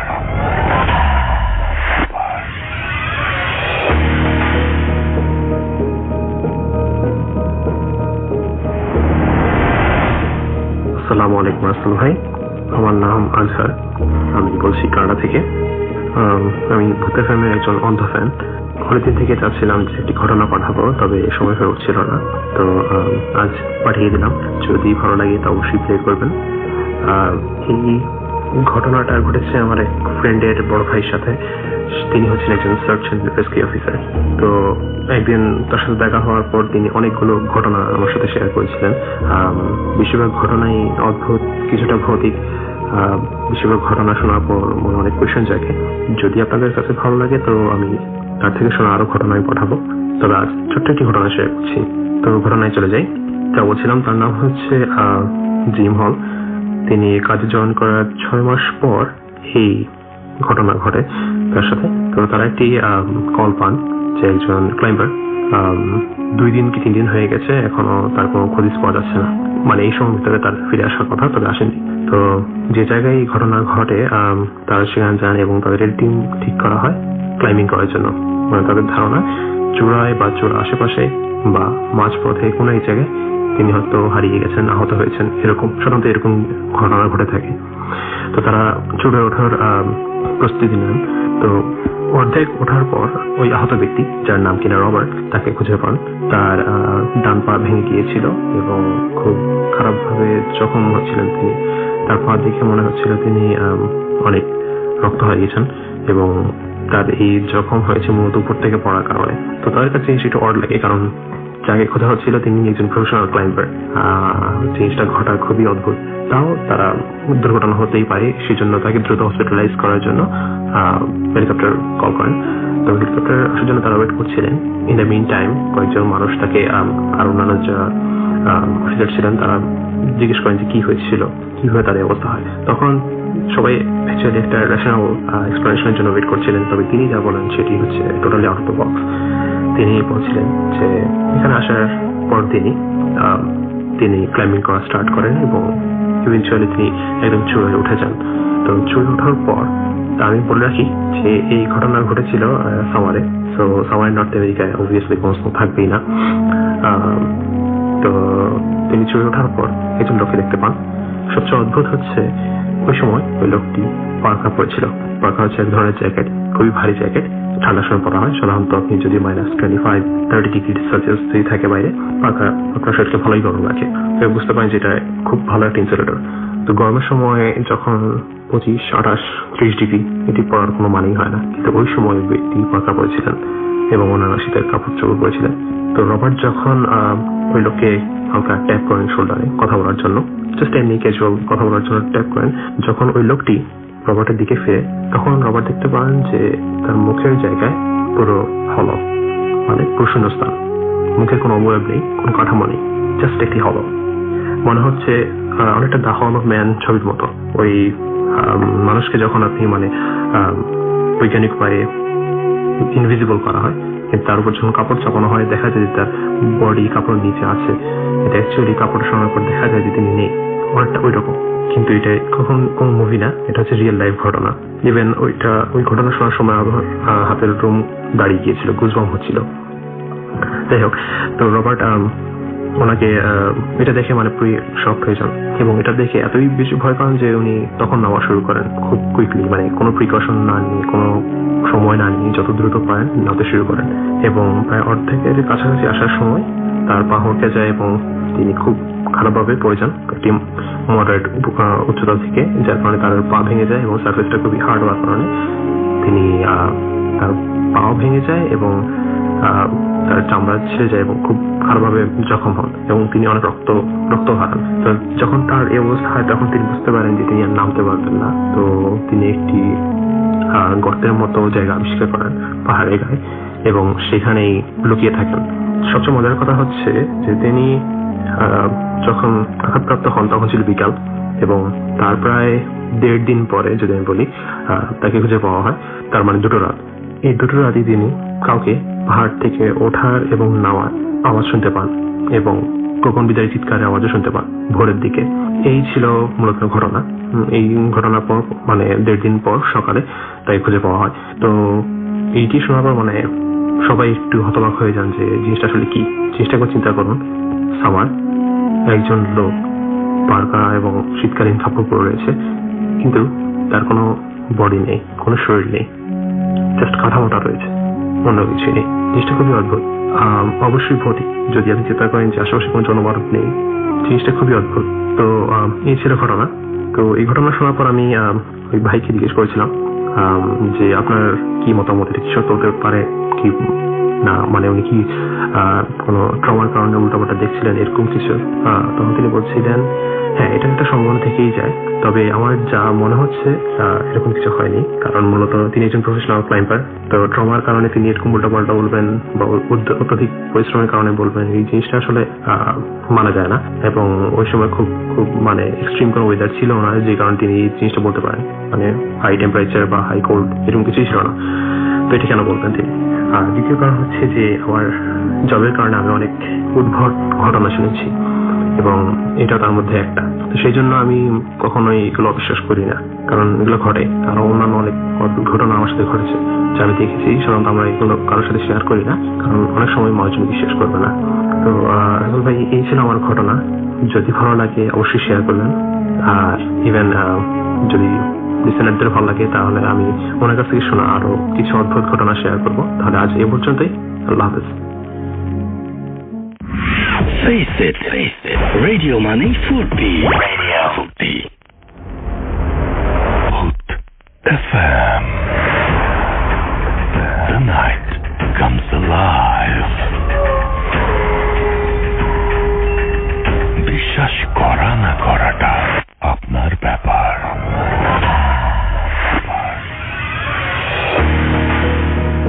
ঠিক তাই, বিশ্বাস করা বা না করাটা কমপ্লিটলি আপনার ব্যাপার। You listening to radio Foorti FM, চলছে ভূত এফএম এবং আমি রাসেল আছি সাথে। ঘড়িতে সময় রাত 12:48। আর আমি দেখতে পাচ্ছি যে অনেকেই আমাদের লিখছেন ফেসবুকে। যারা লিখছেন তারা আরো লিখুন। আমি টুইটারটা কয়েকজন আছে, আমি একটু পড়ে ফেলি। আমাদের সঙ্গে আছেন বাইজিদ, আমাদের সঙ্গে আছেন তিনি ধূপচাচিয়া বগুড়া থেকে লিখছেন। আমাদের সঙ্গে আছেন দেখতে পাচ্ছি শিফাত ইসলাম রাকিব, সুইজারল্যান্ডে চলে যাচ্ছেন তিনি নেক্সট উইকে। তিনি সবাইকে প্রে করতে বলেছেন তার জন্য।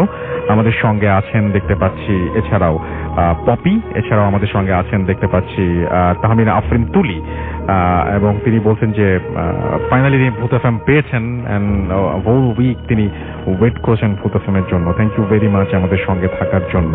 এন্ড আনুজ আমাদের সঙ্গে আছেন এবং তিনি ইন্ডিয়া থেকে শুনছেন এবং তিনি বলছেন যে ইন্দোর, আচ্ছা ইন্ডিয়া থেকে শুনছেন তিনি, এবং তিনি ভূত এফএমের অনেক বড় একজন ফ্যান। ফুর্তি অ্যাপ দিয়ে তিনি শুনছেন। ওকে, থ্যাংক ইউ সো মাচ আমাদের সঙ্গে থাকার জন্য। আমাদের সঙ্গে আছেন এছাড়াও দেখতে পাচ্ছি মোস্তফা কামাল, আমাদের সঙ্গে আছেন এছাড়াও প্রিন্স রাজ সহ আরো অনেকে। তো যাই হোক, আমাদের যদি এইখানে আপনি যদি আসতে চান তাহলে রাসেল_ ভূত এফএম এটা দিয়ে খুঁজলেই আমাকে পেয়ে যাবেন। আমাদের সঙ্গে এছাড়াও ফেসবুক পেজ যারা আছেন www.facebook.com/radio.furti and www.facebook.com/bhutfm.russell, এই দুটো পেজেও আপনি আমাদের সাথে কানেক্টেড থাকতে পারেন। আমাদের সাথে যদি আপনি ইমেইল বা আপনার ঘটনা শেয়ার করতে চান তাহলে চলে যান, আমাদের ইমেল অ্যাড্রেসটা আপনাদের মনে রাখতে হবে। আমাদের ইমেল অ্যাড্রেস হচ্ছে bhutfm@radiofurti.fm, which is bhwtfm@radio.fm। আপনার নাম, ঠিকানা এবং ফোন নাম্বার সহ আপনার জীবনে ঘটে যাওয়া বা আপনার জানা সেরা ঘটনা লিখে পাঠিয়ে দিন আমাদের কাছে। ঘটনার শুরুতে অবশ্যই উল্লেখ করুন যে ঘটনাটি আপনি স্টুডিওতে এসে শেয়ার করতে চান, নাকি আপনি চান আপনার ঘটনা আমরা পড়ে শোনাই। যারা দেশের বাইরে আছেন তারা সরাসরি অডিও ক্লিপ পাঠাতে পারেন বা লিখেও পাঠাতে পারেন ঘটনাটি। আমরা চলে যাব আমাদের নেক্সট যে আমাদের গেস্ট রয়েছেন তার কাছে। আপনার নামটা একটু জানতে চাইবো, প্লিজ আপনার নামটা একটু বলবেন, তারপরে আপনি কোথা থেকে এসেছেন সেটা একটু কাইন্ডলি বলবেন, তারপরে আপনার ঘটনায় যাব। জি, আসসালামু আলাইকুম। ওয়ালাইকুম আসসালাম। আমার নাম তানভীর। জি, আমি মিরপুর ডিএচএস থেকে এসেছি। জি, thank you for having me. আমার হৃদয়টা অনেক দুর্বল। আচ্ছা, আমি খুব ভীতু কিসিমের একটা মানুষ। আচ্ছা, তো ব্যক্তিগতভাবে কোনো সময় আমি এরকম ভৌতিক ব্যাপারে এক্সপেরিয়েন্সড হয়নি আমার, বাট হোপফুলি যেদিন হবে হয়তো বা আমি আর থাকবো না বলার জন্য। সো আমি যেটা বলতে চাচ্ছি সেটা হচ্ছে একটা শোনা কথা, মানে আমি আরেকজনের কাছ থেকে শুনেছি, নিজে এক্সপেরিয়েন্স করিনি। সেটা হচ্ছে আমি ছোটবেলায়, this is a story back in 95, যখন আমার বয়স 5 বা 6 বছর বয়সে, আমি আমার বাবা মার সাথে দাদাবাড়ি গিয়েছিলাম গাইবান্ধায়। জি, তখন আমাদের দাদাবাড়িটা একতলার বাড়ি ছিল, মানে ইটস আ সিঙ্গেল ফ্লোর, আর বাউন্ডারিটা যেটা ছিল সেটা পুরোটা তার কাটাতে ঘেরা ছিল। আচ্ছা, তো রাত তখন হয়তো বা বাজে 2:30 বা 3টা, মোস্টলি এই টাইমটাতেই সবকিছু হয়। 3টা খুবই একটা মানে অন্যরকম ধরনের একটা টাইম। তো ওই টাইমটাতে আমরা সবাই ঘুমোচ্ছিলাম, তো হুট করে ছাদে মনে হচ্ছিল কেউ যিনি হাঁটছে। এখন একটা নর্মাল মানুষ যখন হাঁটবে আর যখন একজন ভারী মানুষ হাঁটবে তখন কিন্তু একটা তফাৎ হবে। সেটাই। সো যেহেতু বাসাটা সিঙ্গেল ফ্লোর ছিল, উপরে হাঁটাটা কোনো মানে হাঁটাটা প্রশ্নে আসে না, হাঁটাটা, বিকজ সিঙ্গেল ফ্লোর। আর উপরে যদি কেউ উঠে, it's either going to be একটা কেউ চোর হতে পারে অথবা ডাকাত। সো এই আওয়াজ পেয়ে স্বাভাবিকভাবে আমার বাবা, মা তো না, বাবা, চাচা এবং আরেকজন ছিল আমার চাচা, তো ওনারা 3 জনই বের হয়ে গিয়েছে বাসা থেকে। এখন ছাদটা, আমাদের সিঙ্গেল ফ্লোর যে ছাদ ছিল, এটা উঠতে হলে একটা মই দরকার ছিল, মই ছাড়া ছাদে ওঠা সম্ভব ছিল না। সো ওনারা তাৎক্ষণিকভাবে মইটা নিয়ে ছাদে উঠলেন, কিন্তু কাউকে পেলেন না। আর সেই টাইমে গ্রামবাসীদের ইলেকট্রিসিটির ফ্যাসিলিটিটা কম ছিল, সো আলোটা তেমন একটা ছিল না। So they had to carry torch light in order to see যে রাতেবেলা কে কোথায় কি করছে। তো ওনারা ছাদে উঠে টর্চ লাইট দিয়ে যখন দেখলেন যে কেউ নেই, তখন ব্যাপারটা সবারই একটু নাড়া দিয়ে উঠলো যে কি অ্যাকচুয়ালি জিনিসটা কি, কারণ বাউন্ডারি তো তার কাটাতে ঘেরা, আর কেউ যদি আসেও তার তো যেতেও সময় লাগবে, আর আওয়াজ তো পাবো যেতে গেলে। তো এরকম কোনো যখন সাইন্স পেল না, তখন স্বাভাবিকভাবে সবাই একটু ভয় পেয়ে উঠলো। কিন্তু তারা যখন নেমে আসে, তখন একটা কালো বিড়ালও তাদের সাথে নেমে আসলো। এইটা আমি নিজে দেখেছিলাম এবং আমার সাথে যারা আমার বাবা ছিল, চাচা ছিল, তারাও দেখেছিল। তো এই জিনিসটা আমার কাছে অস্বাভাবিক লেগেছে এবং তাদের কাছেও, যে কেউ ছিল না কিন্তু কালো বিড়ালটা ছিল, কালো বিড়াল। ফার্স্ট অফ অল সেটা হচ্ছে যে ওপরে যদি কেউ হাঁটার পরে যখন সবাই বেরিয়ে এসে যদি কেউ দেখতে চায় যে ওপরে কে হাঁটছিল, তার তো নামার রাস্তা একটাই। সুতরাং যদি ওপরে কেউ থাকে তাহলে ওই দিক দিয়েই নামবে। জি। এবং ওপরে যে যখন খোঁজা হলো তখন দেখা গেল যে কেউ নাই। জি। তো কালো বিড়ালটা যখন দেখলো সবাই, তখন তাদের যে ভয়টা ছিল ওটা আরো দ্বিগুণ হয়ে গেল। আচ্ছা। তো এই এতটুকু স্টোরিটাই যেটা আমি নিজে ফেস করেছিলাম, বাট তাও তখন তো আমি ছোট ছিলাম, অতটা আমার বোধ ছিল না। So this was the small story that I faced during my life time. Thank you so much, thank you. আমরা ঘটনা শুনলাম এবং আমরা এখন যেটা করবো সেটা হচ্ছে আরো একটা ঘটনায় যাব, এবং এটা একটা আমাদের ইমেইল, সেই ইমেইলে আমরা চলে যাব এবং এই ইমেইলটা আমি আপনাদের জন্য পড়ে শোনাতে চাই। এটা আমাদের আজকের সেকেন্ড ইমেইল, রাইট? তো আশা করছি যে এটাও আপনাদের অনেক ভালো লাগবে। আমি চেষ্টা করছি যেভাবে তিনি লিখেছেন সেভাবেই পড়ে শোনানোর জন্য। অ্যান্ড থ্যাঙ্কস তানভীর আপনার ঘটনা শেয়ার করার জন্য। আমি এখন চলে যাচ্ছি আমাদের পরবর্তী ঘটনায়। আসসালামু আলাইকুম রাসেল ভাই, আশা করি ভালোই আছেন, কারণ আপনি সবসময় ভালোর দলে একজন। আমি ঢাকা উত্তরায় থাকি, স্টুডিওতে গিয়ে ঘটনা শেয়ার করা সম্ভব নয় বলে লিখে পাঠালাম, ভালো লাগলে পড়ে শোনাবেন। তো আমি সরাসরি ঘটনায় চলে যাচ্ছি। ঘটনাটি 2012 সালে ঘটা।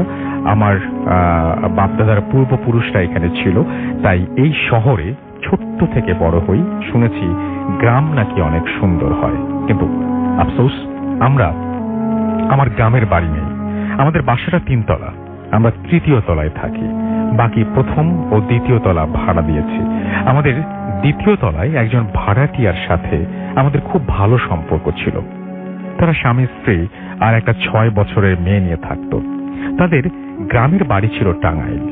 কোনো এক কারণে, আমি এলাকাটার নাম উল্লেখ করছি না, হঠাৎ তারা একদিন আমাকে বলল তারা তাদের গ্রামের বাড়ি যাবে এবং আমাকে বলল তাদের সাথে আমি যাব কিনা। আমি জানতে চাইলাম কেন যাব না। তারা বলল তাদের ছোট ভাইয়ের বিয়ে, তাদের নিমন্ত্রণ করেছে, তাই তারা যাচ্ছে। আমি ভাবলাম গ্রাম ও গ্রামের মানুষের বিয়ে দুইটা একসাথে দেখা যাবে, তাই রাজি হয়ে গেলাম। তারপর যথাসময় তাদের সাথে রওনা দিলাম এবং খুব ভালোভাবেই সেখানে পৌঁছালাম। তারপর ফ্রেশ হয়ে দুপুরের খাবার খেয়ে একটু রেস্ট নিলাম। তারপর বিকেল বেলা ভাবলাম একটু ঘুরে দেখি এলাকাটা। যেই ভাবা সেই কাজ, বেরিয়ে পড়লাম ঘুরতে।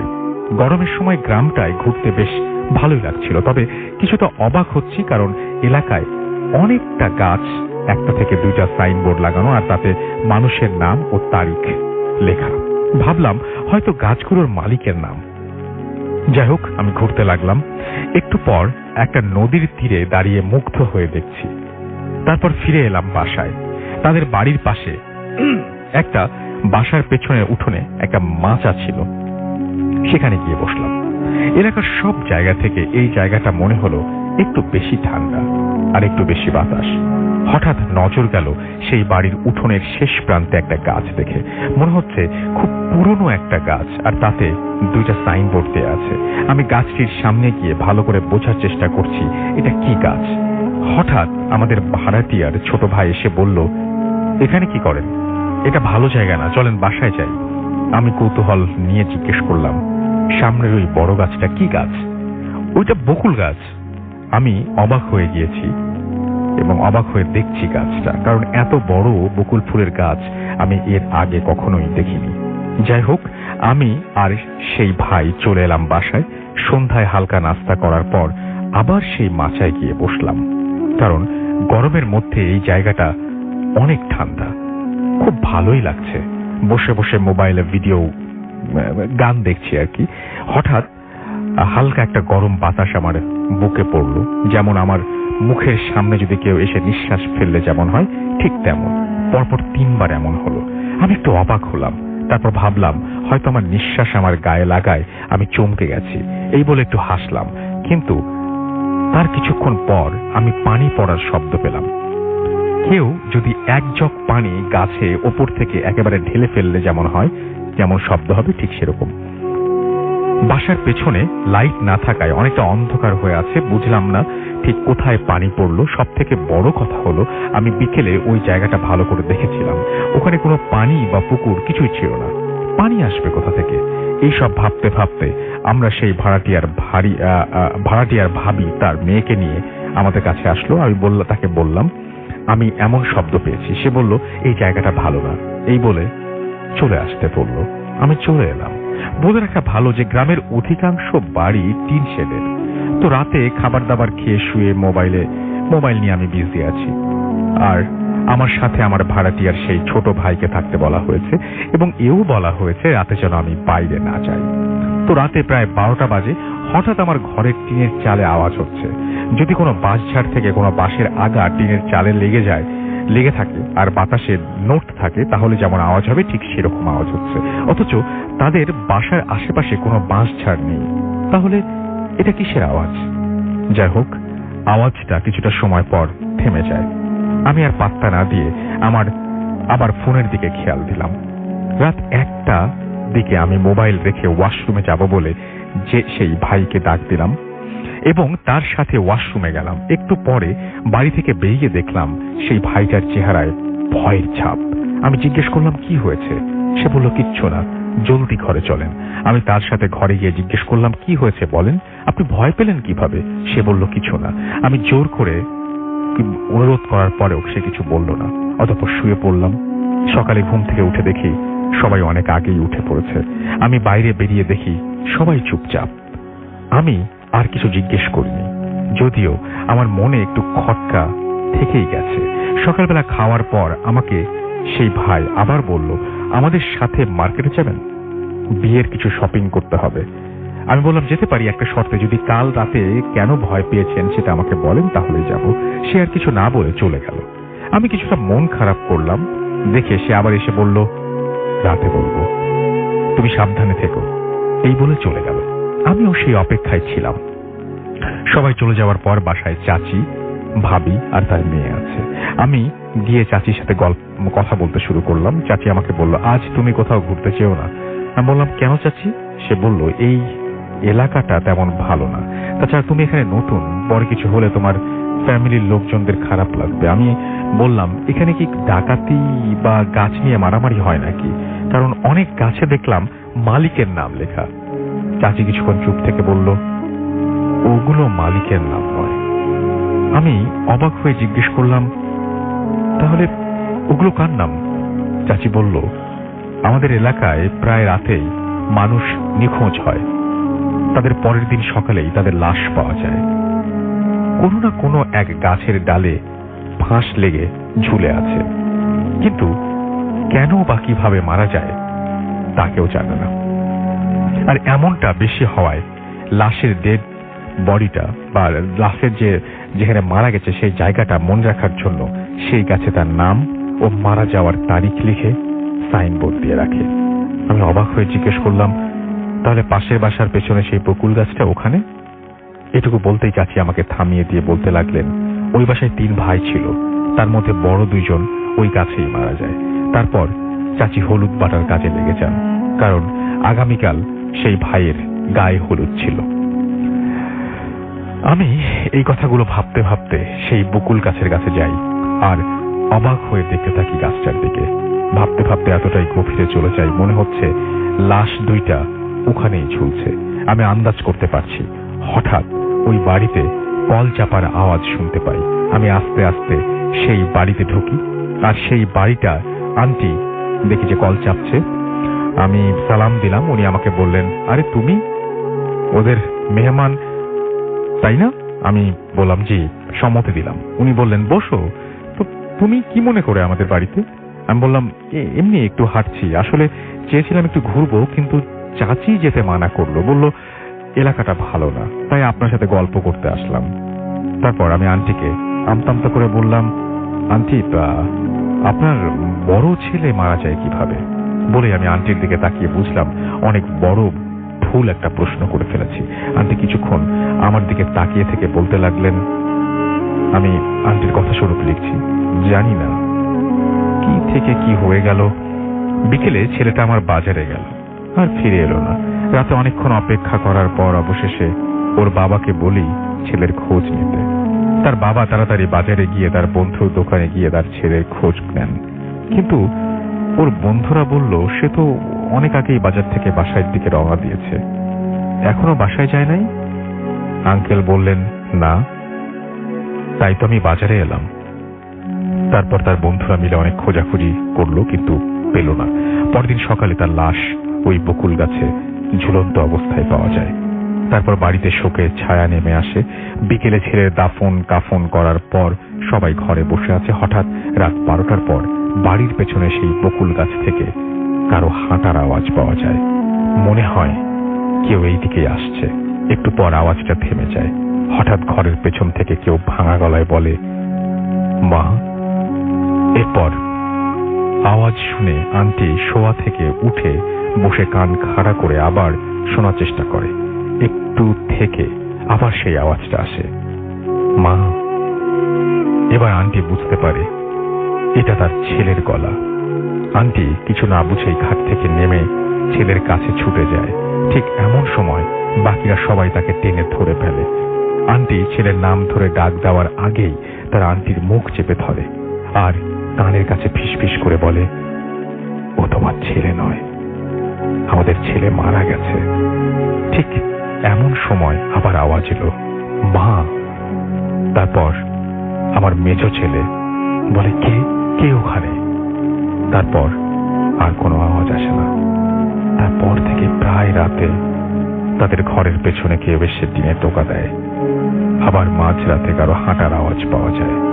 একদিন আমার মেজো ছেলে তার রাতে টয়লেটে যায় কাজ, এবং টয়লেট থেকে ফেরার সময় সে কৌতূহলে গিয়ে দেখতে চায় যে কে ওখানে। টিনের গেটটা হালকা ফাঁকা ছিল, সেখানে চোখ রেখে দেখতে পায় সাদা কাপড় পরা একজন ওখানে হাঁটছে।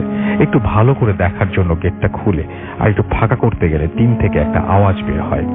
আবার সাথে সেই অবয়বটার দিকে তাকায়, আর সে দেখতে পায় সেই অবয়বটা আর কেউ নয়, তার বড় ভাই। এইটুকু দেখে সে সেন্সলেস হয়ে যায়। যখন তার সেন্স আসে তখন তার ঘরে আবিষ্কার করে সে নিজেকে, আর তার পাশে তার বাবা মা ছোট ভাইকে দেখতে পায়। তারপর সে সেন্সলেস হওয়ার কারণ জানতে চাইলে রাতের সব ঘটনা খুলে বলে। তারপর সবাই চিন্তায় পড়ে যায়, যাকে কিছুদিন আগে কবর দিয়ে আসলাম সে কিভাবে বাড়ির পেছনে হাঁটাহাঁটি করবে। কেউ কেউ বলে এটা খারাপ চিন। তারপর তার কিছু আগে আন্টির মেজো ছেলে বন্ধুদের সাথে আড্ডা দিতে থাকে এবং ফিরে আসে না। অনেক খোঁজাখুঁজির পর তাকে পাওয়া যায়। সবার মাঝে সেই একই চিন্তা বিরাজ করে। পরদিন সকালে সবার চিন্তাকে সঠিক করে সেই লাশ বকুল গাছে পাওয়া যায়। আন্টি এইটুকু বলেই আঁচল দিয়ে মুখ মুছতে লাগলেন। আমি তার আর কিছু জিজ্ঞেস করতে পারলাম না। চলে এলাম বাসায়। রাতে খাওয়ার পর আমি সেই ভাইকে রাতের কথা জিজ্ঞেস করলে সে আমাকে বলে, আমি টয়লেটে ঢোকার পর সে এদিক ওদিক তাকাতেই দেখতে পায় আমাদের ঘরের পেছন দিক দিয়ে একটা সাদা অবয়ব সোজা সেই বকুল গাছের দিকে চলে যায় এবং বকুল গাছের নিচে যে মিলিয়ে যায়। এটা দেখে সে খুব ভয় পায়, আর সে ভালো করেই জানে বকুল গাছের নিচে রাতে কে হাঁটে। আমি তাকে রাতের সেই টিনের আওয়াজের কথা বললে সে বলে, আমরা প্রায় এমন আওয়াজ শুনি।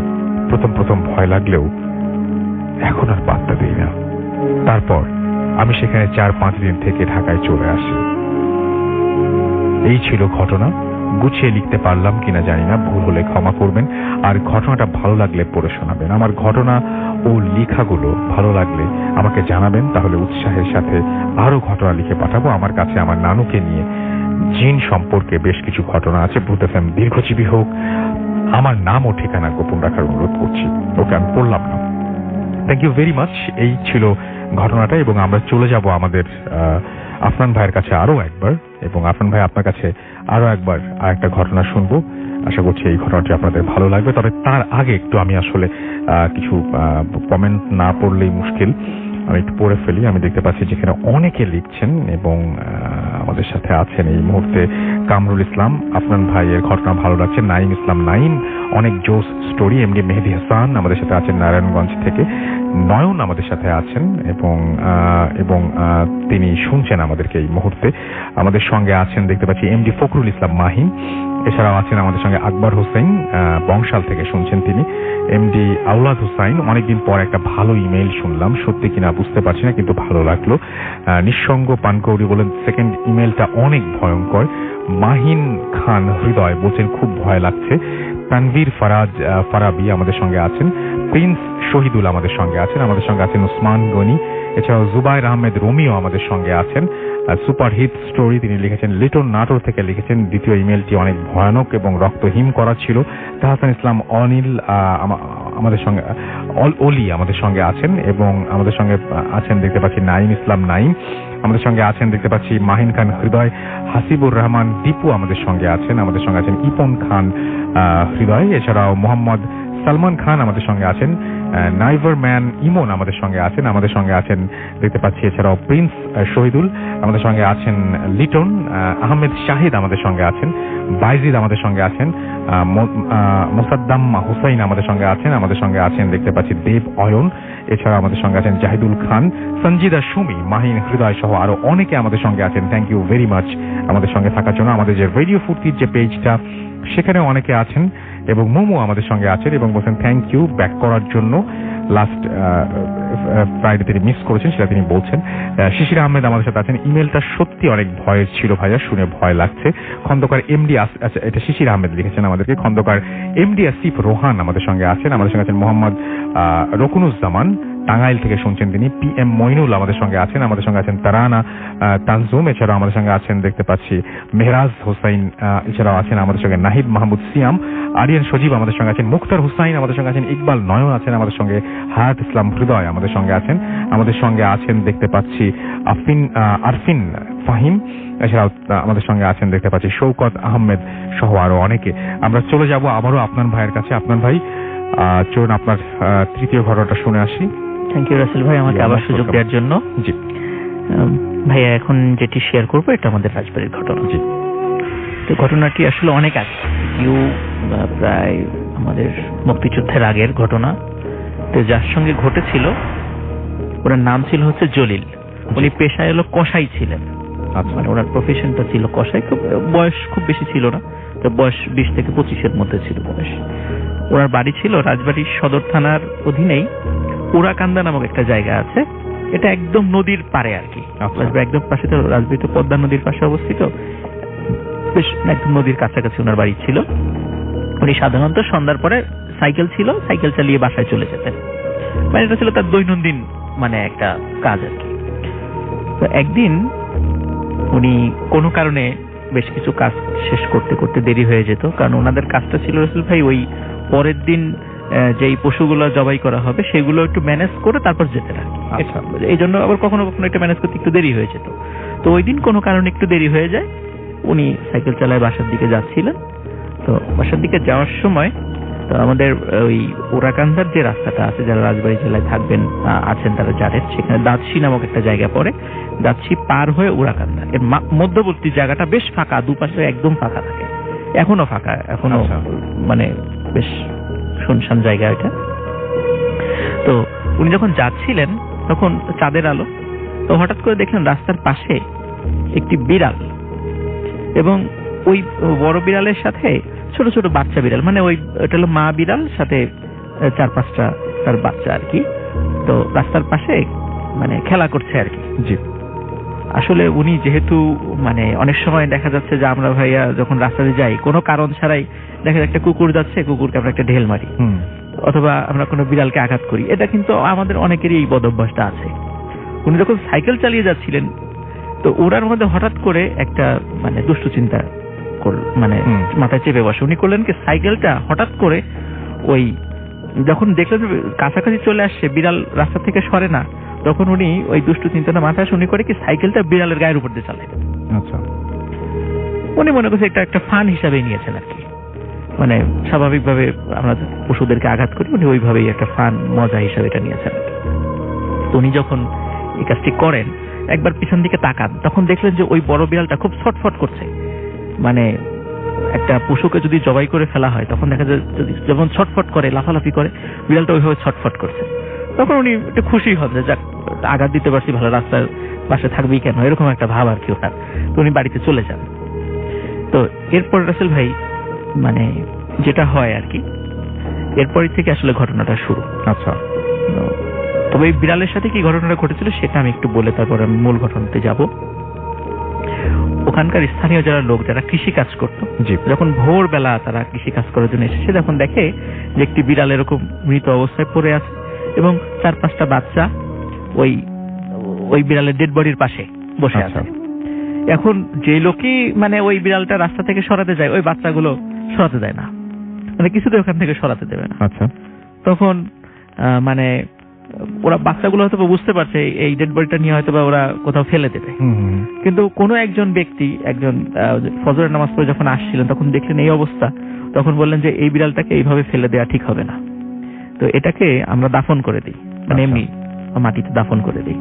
তখন উনি নামাজ পড়ে আসছিলেন, তখন অদ্ভুত ব্যাপার, উনি যখন ওই বিড়ালটার গায়ে হাত দিয়েছেন তখন বাচ্চা বিড়ালগুলো কিচ্ছু বলেনি, এবং যখন ওই বিড়ালটাকে নিয়ে যাচ্ছিল বাচ্চা বিড়ালগুলো পিছনে পিছনে যাচ্ছিল। যখন গর্ত করে, মানে ওই সময় স্থানীয় যারা ওই সময় উপস্থিত ছিলেন তাদের বর্ণনা অনুযায়ী যখন গর্ত করে বিড়ালটাকে মাটিতে পুঁতে দেওয়া হলো, তখন ওই বাচ্চা বিড়ালগুলো ওই মা বিড়ালের কবরের উপরে, মানে বিড়ালের যে কান্নাটা আর কি, সেটা মানে এটা খুব হৃদয় বিদারক একটা দৃশ্য ছিল। তো যাই হোক রাসেল ভাই, এরপরে কিন্তু ওই বাচ্চা বিড়াল মানে কয়েকদিন দেখা গিয়েছিল যে ওই মা বিড়ালের ওই কবরের কাছে এসে কান্নাকাটি করতে বা ওখানে, এরপর থেকে আর কখনো ওই বাচ্চা বিড়ালগুলোকে আর দেখা যায়নি। আচ্ছা, এরপরে রাসেল ভাই যেটা হয় সেটা হচ্ছে যে ওই যে জলিল, যে যার কথা বললাম, যিনি ওই সাইকেলটা চালিয়ে দিয়েছেন, তার উপরে ওনার স্ত্রী আবার সন্তান সম্ভব ছিলেন। আচ্ছা, যখন ওনার স্ত্রী ওই সময় 8 মাসের হয়তো প্রেগনেন্সির ওই সময়টা ছিলেন, যখন 2 মাস পরে সন্তান ভূমিষ্ঠ হয়, তখন যে অদ্ভুত ব্যাপার যেটা খেয়াল করা যায় সেটা হলো ওই বাচ্চা মনে হয়েছিল যে ওই মায়ের পেটেই মানে তার মেরুদণ্ডটা মুচড়ে ভেঙে দিয়েছে। আচ্ছা, মৃত অবস্থায় সন্তান প্রসব হয়। তো এটা বলে যে এইভাবে তো হওয়ার কথা না, সবাই বলে যে এতদিনের যারা ওখানে ধাত্রী যারা ছিলেন বলে যে আমরা তো কখনো এরকম দেখি নাই। তারপরে হতেই পারে, কোনো কারণে হতেই পারে, হয়তোবা উনি আঘাত পেয়েছিলেন বা পড়ে গিয়েছিলেন, বলে যে এই কারণে হয়তোবা হতে পারে। আচ্ছা, তো এখানে এই বিষয়টা সবাই মোটামুটি শুরুর দিকে স্বাভাবিকভাবে নিয়েছিলেন। আর আসলে ভাই উনি ওই যে বিড়ালের গার উপর দিয়ে চালিয়ে দিয়েছিলেন, এটা কিন্তু কাউকে বলেন নাই, কারণ এটা উনি এতটাই স্বাভাবিকভাবে নিয়েছেন যে এটা কাউকে বলার উনি প্রয়োজন মনে করেন নাই। আচ্ছা, এরপর থেকে রাসেল ভাই ওনার বাসায় কিছু অদ্ভুত ঘটনা ঘটতে থাকে। সেটা হলো মানে দিনের বেলা হোক বা রাতের বেলা হোক, কিছু বিড়ালের উপদ্রব শুরু হয় ওনার বাড়িতে। আচ্ছা, তো বিড়ালগুলো কিছু খায়ও না, কাউকে ক্ষতিও করে না, শুধু বাসার আশেপাশ দিয়ে ঘোরাঘুরি করে। আচ্ছা, এবং ওদের খাবার দিলেও কিছু খায় না এবং কাউকে মানে অ্যাটাকও করে না। তো ওরা এটাও বিষয়টাকে আসলে স্বাভাবিকভাবে নিয়েছে বাড়ির সদস্যরা। এটা হতেই পারে, অনেক সময় এরকম বিড়াল টিড়াল আসে। কিন্তু দেখা যাচ্ছে কিছুদিন পর মানে বিড়ালের আনাগোনাটা একটু বেশি হয়ে যাচ্ছে। প্রথম দিকে 2-3টা ছিল, পরে 4-5টা, তারপর 10টা, 12টা, 16টা, 20টা, এরকম করে আস্তে আস্তে মানে বাড়ছে।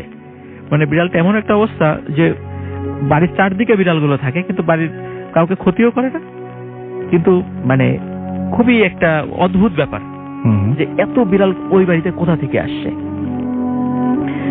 এর মধ্যে রাসেল ভাই একদিন মানে ওই জলিল যিনি, উনি রাতের বেলা, কারণ গ্রামের বাড়িগুলোতে সাধারণত ওয়াশরুম গুলো বাইরে থাকে, তো উনি রাতের বেলা ওয়াশরুমের জন্য বাইরে বের হন। সময়টা ছিল তখন শীতকাল। তো উনি হাতে একটা হারিকেন ছিল। আচ্ছা, তো হারিকেনটা নিয়ে বের হন। বের হওয়ার পর তো উনি মানে খেয়াল করছিলেন হারিকেনের আলোটার যে রেঞ্জ, যতটুকু আলো, ওই আলোটার ওই পাশে অসংখ্য বিড়ালের মতো মানে চোখ জ্বলছে। মানে দুটো চোখ, আমরা দেখি রাত্রেবেলা কুকুর বা বিড়ালের চোখ জ্বলে, মানে অসংখ্য এরকম চোখ চতুর্দিকে। আচ্ছা, কিন্তু আলোটার কাছে আসতে পারছে না, মানে আলোর মধ্যে আসছে না, আলোটার ওই পাশে আছে। তখন উনি চিন্তা করছেন হয়তো এই বিড়ালগুলো হবে, কিন্তু উনি ভয় পান ওই সময় একটু, আচ্ছা, যে এতগুলো কেন, এটা কি অন্য কিছু?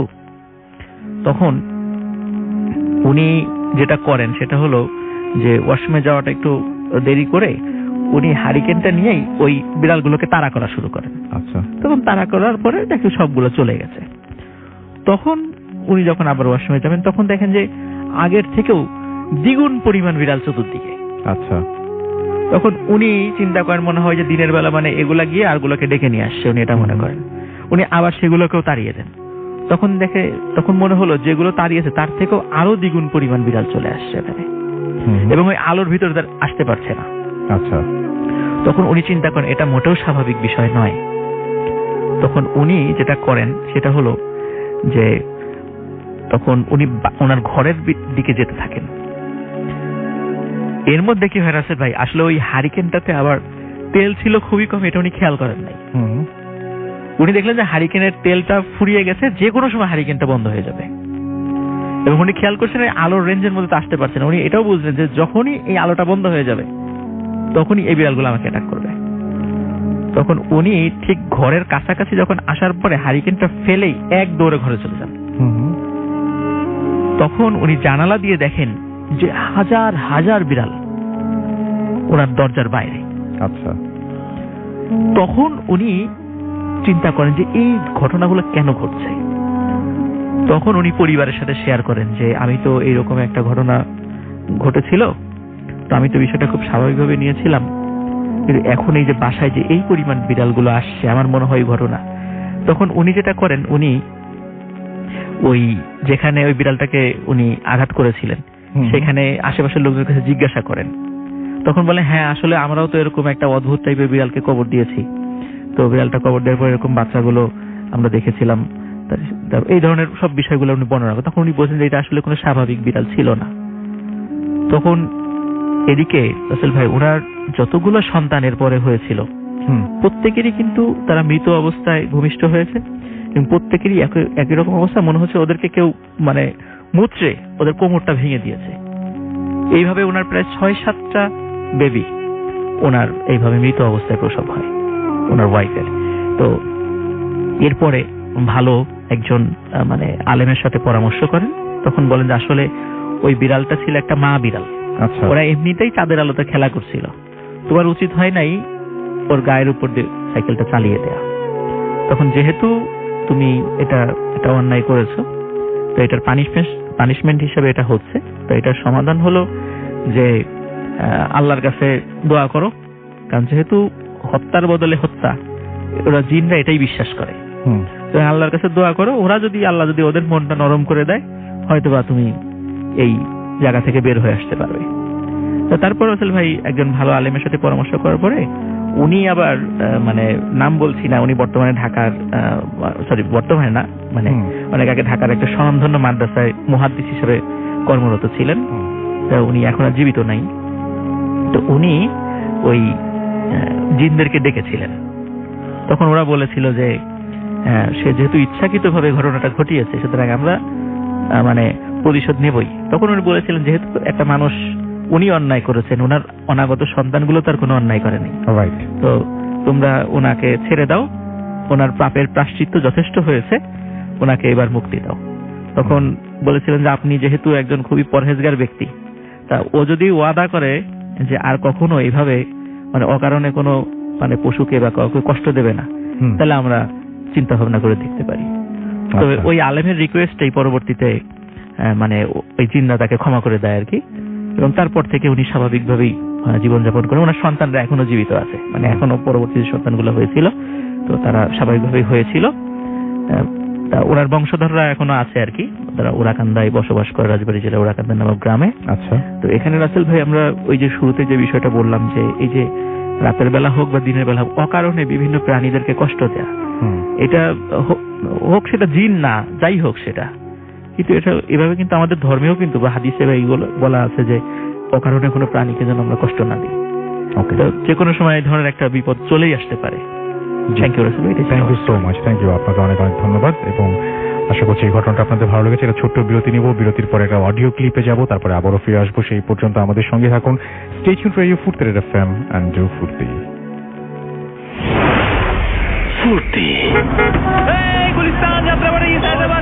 বাসের ভিড়ে গা ঘেঁষে না না না।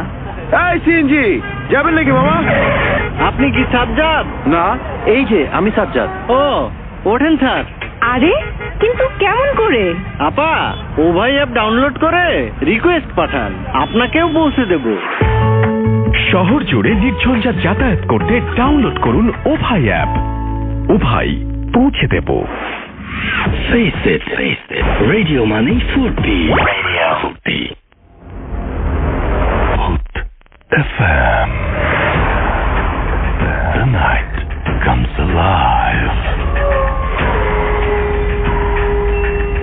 বিশ্বাস করা না করাটা আপনার ব্যাপার।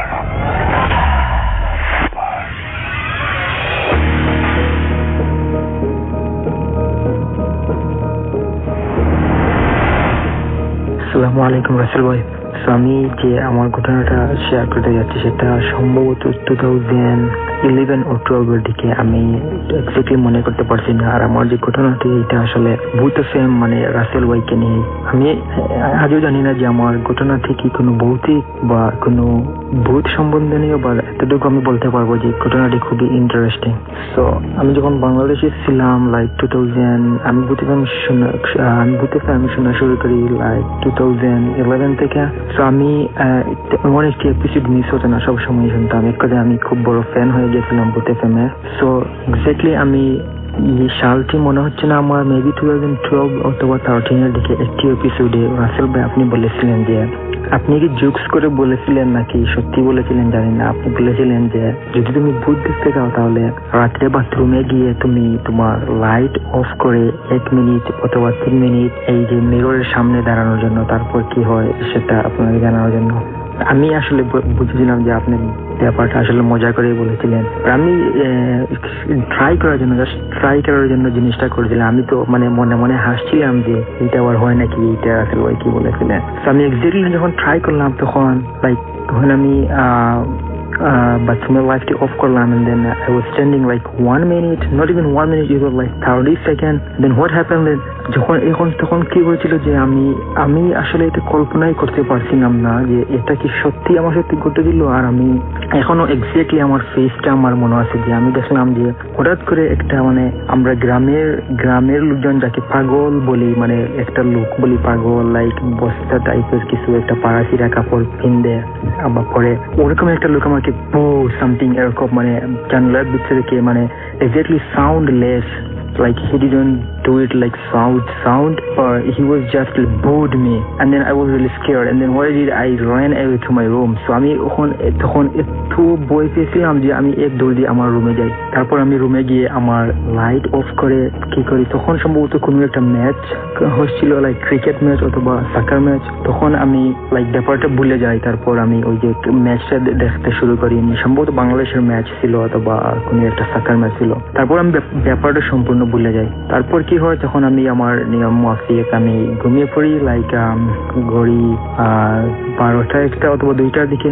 আমি আবার বলছি যে আমি যখন ঘুমিয়ে পড়ি তখন আমার ঘটনাটি সম্পূর্ণ আমি ভুলে যাই। আমার তখন কোনো কিছু মনে নাই যে এইটা আমার সাথে ঘটেছিল, বিকজ আমি ওই যে সাকার ম্যাচ অথবা ক্রিকেট ম্যাচ দেখতে মগ্ন ছিলাম। তারপর আমি সব কিছু ভুলে যাই। তারপর যখন ঘুমানোর পর যা হলো, আমি ওই দিন যেটা স্বপ্নে দেখলাম, আমি আজও এই স্বপ্নটা বলতে পারি না। ইভেন আমি ইউএসএ আসার পরে আমার একটা অ্যাসাইনমেন্ট ছিল about something happened in your life which changed you or which changed your mind. So আমি অ্যাসাইনমেন্টটি এই সম্পর্কে লিখেছিলাম। ইভেন আমার টিচারও এইটা লাইক করেছিল এবং আমাকে নিয়ে এক্সট্রা কোয়েশ্চেন করেছিল about something like that. So যেটা হয়েছিল ওই দিন রাত্রে আমি যা স্বপ্নে দেখলাম যে আমি কোথাও একটা নদীর পাশ দিয়ে হাঁটতেছি একা একা। এখন যখন আমি নদীর পাশ দিয়ে আসলাম, হঠাৎ আমি দেখলাম যেখানে একটা খুব বড় একটা জাহাজ, এবং এইটা সম্ভবত 6-7 স্টোরি, লাইক 6 থেকে 7 তলা জাহাজ এরকম হবে। তখন আমি কি করলাম, যখন হাঁটতে হাঁটতে আমি একা একা ওই জাহাজে উঠলাম। তারপর এক এক এক করে আমি একেবারে জাহাজের উপরে লাইক 7 তলা অথবা 8 তলা এখানে গেলাম। তারপর গিয়ে আমি দেখলাম এখানে প্রচুর লোক এখানে চিল করছে। ওইখানে তারা like they have like a good moment, they are chilling something like that. So আমি বিষয়টা আমি মোমেন্টটা এনজয় করতে লাগলাম। তারপর হঠাৎ কি দেখলাম ওই জাহাজের একটা কোনায় একজন কাপল লাইক যে তারা স্বামী স্ত্রী এবং একটা বাচ্চা ছেলে লাইক তাদের খুলে এবং তারা ওইখানে লাইক একা একা তাদের গল্প গুজব করছে। তারপর আমি তাদের পাশে কি জন্য আমি গেলাম আমি নিজে যাই না। তারপর কি হলো, তাদের খুলে যে বাচ্চাটি ছিল বেবি, ওইটা তাদের হাত থেকে পানিতে পড়ে যায়। তারপর মানে মোমেন্টটা লাইক সম্পূর্ণ একবারে সাইলেন্ট এবং ভেরি স্যাড মোমেন্ট হয়ে যায়। সব মানুষ একেবারে লাইক নিস্তব্ধ হয়ে যায় ওই ঘটনার পর। আর ওই যে বাচ্চাটার মা ছিল উনি তো কাঁদতে কাঁদতে একবারে বেহুশ। তারপর আমি ওই সময় লাইক শর্ট হয়ে গেছিলাম, কি করব আমি বুঝতে পারছিলাম না। তারপর তখন হঠাৎ আমার একটা চোখ পড়লো একটা লোকটার দিকে। ওই যে সেম লোকটা আমি আয়নায় দেখেছিলাম, ওই লোকটাই ওইখানে লাইক ওইটা আমার দিকে তাকাচ্ছিল। আমি ওইটা দেখার পর মানে স্বপ্নের মধ্যে আমি খুব বেশি ভয় পাই। তারপর তাড়াতাড়ি আমি জাহাজ থেকে নেমে এক দৌড় দিই এবং আমি দৌড় দিতে দিতে পিছনে আর মানে আমি পিছনে তাকানোর আর কোনো সাহসই পাচ্ছি না, আমি দৌড় দিতেছি। তারপর কি হচ্ছে রাসেল ভাই, অনেক দৌড়ানোর পর আমি যখন পিছনের দিকে তাকালাম তখন দেখলাম যে লোকটা আর নেই। তারপর হঠাৎ আমি কি দেখলাম যে আমার সামনে একটা লাইক বাস, ছোট্ট একটা রাস্তা আর ওইখানে একটা বাস আমার সামনে। তারপর আমি বাসটা পাইতে পেতেই আমি বাসে উঠে গেলাম।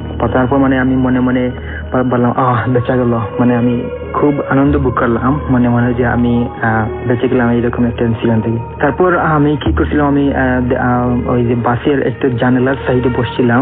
তারপর আমি যে জানালাটা খুলে দিয়ে বাতাস খাচ্ছি। আর তারপর হঠাৎ আমি মানে দেখি যে আমি বাসের মধ্যে ঘুমিয়ে পড়ছি। তারপর কি হয়েছে রাসেল ভাই, আমি হঠাৎ মানে স্বপ্নের মধ্যে আমি বাসের মধ্যে ঘুম ভাঙলো। তারপর কি দেখি, আমি হঠাৎ দেখি যে বাসে একটাও প্যাসেঞ্জার নেই। আর আমার ঠিক লেফট সাইডে যে লোকটা বসে আছে সেই লোকটা হচ্ছে সেম লোক যাকে আমি আয়নাতে দেখেছিলাম সরাসরি। তারপর স্বপ্নের মধ্যে আমি যে ওই জাহাজে দেখছিলাম ওই লোকটা আমার পাশে বসে আছে। তারপর মানে আমি মানে চিৎকার দিতে পারছি না, মানে আমি মনে মনে চিৎকার দিব, আমি আমার সমস্ত শরীরটা ফ্রিজ হয়ে যায়, আমি কিছুই করতে পারছি না। তারপর লোকটা আমার সাথে প্রথমে আমার গায়ে হাত দিল, মানে ওইটা আমি খুবই ঠান্ডা ছিল লোকটার হাত। তারপর লোকটা আমাকে বুঝাইতে চাইলো যে don't worry, I am gonna harm you. মানে লোকটা আমাকে এটা বুঝাইতে চাইলো যে চিন্তার কোনো কারণে আমি তোমার কোনো ক্ষতি করবো না।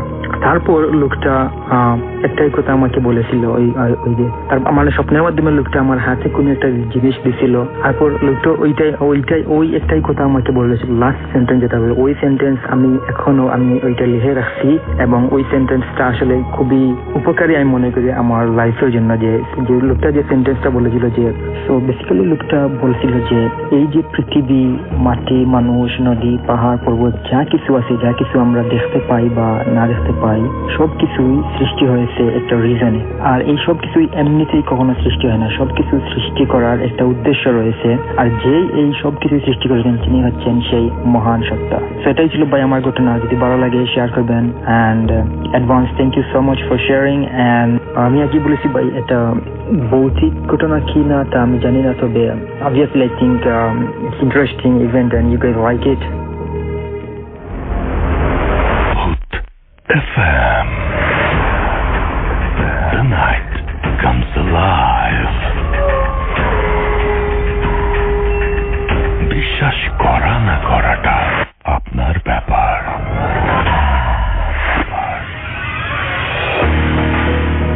ওয়েলকাম ব্যাক, শুনছেন রেডিও ফুটবলের এফএম। আমি রাসেল আছি সাথে, এবং এই মুহূর্তে আরো একবার আপনাদের জানিয়ে দিচ্ছি যে এখন ঘড়িতে সময় রাত 1:31। আমরা হয়তো আর একটা ঘটনা শুনতে পারবো এবং আমাদের সঙ্গে আমাদের একজন অতিথি আছেন, তিনি আমাদের এই ঘটনাটি শোনাবেন এবং আশা করছি যে এই ঘটনাটি আপনাদের ভালো লাগবে। ইন দ্য মিন টাইম আমাদেরকে যদি আপনারা লিখতে চান, আমাদের ইমেল করতে চাইলে আমাদের ইমেল অ্যাড্রেস হচ্ছে bhutfm@radiofurti.fm, which is bhutfm@radiofurti.fm। আপনার নাম, ঠিকানা এবং ফোন নাম্বার সহ আপনার জীবনে ঘটে যাওয়া আপনার জানা সেরা ঘটনা লিখে পাঠান আমাদের কাছে। ঘটনার শুরুতে অবশ্যই উল্লেখ করুন যে ঘটনাটি আপনি স্টুডিওতে এসে শেয়ার করতে চান নাকি আপনি চান আপনার ঘটনা আমরা পড়ে শোনা। যারা দেশের বাইরে আছেন তারা সরাসরি অডিও ক্লিপ পাঠিয়ে দিতে পারেন বা লিখেও পাঠাতে পারেন ঘটনাটি। আমরা চলে যাচ্ছি আমাদের পরবর্তী অতিথির কাছে। আপনার নামটা আরো একবার প্লিজ বলবেন, যেহেতু দেখা যাচ্ছে না, তারপর আপনার ঘটনায় যাব। হ্যাঁ, আমার নাম হলো কৌশিক। জি। তো ঘটনা আরেকটি আছে, ছোটই ঘটনা, বেশি একটা বড় না। তো এই ঘটনাটা ছিল আমার নানি বাড়ি। আমার নানি বাড়িটা হচ্ছে গ্রিন রোডে। জি। তো ওখানে নানি বাড়িতে আমার একজন কাজিন আছেন, বড় ভাই। উনি আমেরিকায় ছিল, পড়াশোনার জন্য গিয়েছিল। পরে ফেরত আসার পরে উনি নিজেই নিচে একটা বাসা নেন, একটা কোচিং সেন্টার করবে এই উদ্দেশ্যে। তো দিনের বেলা তো অনেক লোকজন থাকতো, তো রাত্রেবেলা উনি একাই, আর কেউ থাকে না, নিজে বড় একটা বাড়ি। তো উনি থাকতেন একটা রুমে, ব্যাচেলার মানুষ, উনার নিজস্ব ল্যাপটপ কম্পিউটার সবই এক ঘরেই থাকে। ওই ঘর থেকে উনি বেরো হতেন না। বাকি 3টা রুম ছিল ওই ফ্ল্যাটটায়, তো ওগুলো খালি পড়ে থাকতো। আচ্ছা। ফার্নিচার বলেন কিছুই নেই। কালা টালা কেউ যদি কিছু এক্সেস জিনিসপত্র থাকতো বাসায়, ওটা ওনার ওখানে দিয়ে দিত যে তুই রাখবি কিনা, উনি রেখে দিত। তো আমরা ওখানে যেতাম, গিয়ে সময় কাটাতাম। তো ওই বড় ভাইয়ের ফ্রেন্ড ছিল একজন, আরেক ভাই। তো উনি আসতেন ওখানে মাঝে মাঝে। আমি অন্য আমার যে কাজিনরা ছিল তাদের থেকে ওনার গল্প শুনতাম, যে ভাইয়া তো অনেক কিছুই করতে পারে, অনেক আজগুবি ব্যাপার স্যাপার আছে ওনার মধ্যে। উনি আমার মনে হয় খুব একটা নর্মাল ছিলেন না। তো ওনাকে আমি যেদিন প্রথম দেখলাম, লম্বা একটা মানুষ, স্বাস্থ্য রাস্ত্র গঠন বেশ ভালো। তো উনি চুল নেই মাথায়। আমি ওনাকে এক পর্যায়ে জিজ্ঞেস করেছিলাম যে ভাই, জি আপনার এরকম বয়সে মাথায় চুল নাই, সেটা কারণ কি? আপনি কি শেভ করেন, মানে মাথা শেভ করা থাকে নাকি এরকমই কোনো সমস্যা? তো বললো না, উনি মাথা শেভ করেন, ওনার গরম লাগে প্রচুর। আচ্ছা, আমরা ঠিক আছে, মানুষের ব্যক্তিগত ব্যাপার হতেই পারে। তো আরেকদিন আমার কাজিন, জুনিয়র কাজিন এসে বলছে যে ভাইয়ের কাছে তো গেলাম, উনি বসতে বললো, তারপরে বললো আমার চোখের দিকে বেশি করে তাকাতে পারবি না। আচ্ছা, আমি বললাম মানে? তো বলে আমি জানি না, আমি 10 সেকেন্ডের বেশি ওনার দিকে তাকিয়ে থাকা সম্ভব ছিল না আমার জন্য। আচ্ছা, কেন? বলে ভয় লাগে। কি ভয় লাগে? তো তারপরে টার্গেট করলাম, ঠিক আছে ভাইয়া আসলে আমি একদিন নিজেই ওনাকে বলবো যে ভাইয়া আপনি আমার চোখের দিকে তাকান, বা আমি আপনার চোখের দিকে তাকাই, দেখি আপনি পারেন কি, আমি পারি কিনা। তো উনি আসলেন, আমি প্রস্তাব দিলাম যে ভাইয়া আমি আপনার চোখে নাকি বেশিক্ষণ তাকাতে পারে না, আমার কাজিন বলছিল আমি আজকে এটা করব। আচ্ছা। তো উনি তাকে বললো না, এটা সবার জন্য না, তোমার জন্য, তোমার সাথে এটা হবে না। ভালো কথা, ঠিক আছে। দুঃখই পেলাম যে সবাই বলছে বাড়ানো কথা না, আসলে কি। আরেকদিন শুনেছিলাম আমার কাজিনের বাসায় পুরনো এক ওই যে মাটির তৈরি জিনিসপত্র থাকে না, গ্রামে পাওয়া যায়, এরকম একটি ঘোড়া, মাটির তৈরি ঘোড়া ছিল। আচ্ছা, যে পুতুল বা আরো কিছু পোড়া মাটির যেগুলো পাওয়া যায়। হ্যাঁ হ্যাঁ, ওটা আবার একটু আধ্যাত্মিক দেখতে, সাদা রঙের পেইন্ট করা। একদিন ঢুকলাম, ঢুকে দেখলাম মেইন দরজা দিয়ে ঢুকে হাতের বাঁ দিকে একটা ঘোড়া রাখা, বেশ বড়। আমি জিজ্ঞেস করলাম ভাই এটা কি? তো বলে এটা কার বাসা জানি ছিল, দিতে বললো। আমি বললাম দেখতে খারাপ লাগবে না, ড্রয়িং রুমে এমনিও কিছু নেই, রেখে দিই। ভালো কথা। তো ঘোড়ার মুখটা ছিল বাম দিকে বাঁকানো। আচ্ছা। তো মানে বানানোই ওরকম ভাবে। আচ্ছা। তো মাটির জিনিস বাম দিকে মুখ তো ওভাবেই তো থাকবে, স্বাভাবিক। জি। তো কিছুদিন পরে আমার ওই কাজিনরা বলছে যে ওই অন্য যে বন্ধুটা, ওই ভাইয়া তো ওই ঘরে আসে প্রায়ই। জি। তো ওই এসে উনি থাকতে, মানে এক রাত থাকে বাসায়। থাকার পরে পরের দিনে ঘটনা হলো যে ঘোড়ার মুখ বাম দিকে নিয়ে ওটা এখন ঘুরিয়ে ডান দিকে হয়ে গেছে। আচ্ছা। একা একাই। এটা কিভাবে সম্ভব? তো পরে আমি গেলাম, আমি কিছুদিন তখন ঢাকার বাইরে ছিলাম, তখনকার শোনা ঘটনা। পরে গেলাম, যাওয়ার পরে দেখলাম না, ঘোড়াটা নেই, উনি এটা সরিয়ে রেখেছে। এবং তারাও মুখে বললো, আমার কাজিন যে থাকে সেও বললো হ্যাঁ এরকম ঘটনা ও ছিল, তারপরে এরকম একটা ঘটনা হয়েছে, তারপরে আমি ভয়ে ওটা সরে ফেলছি।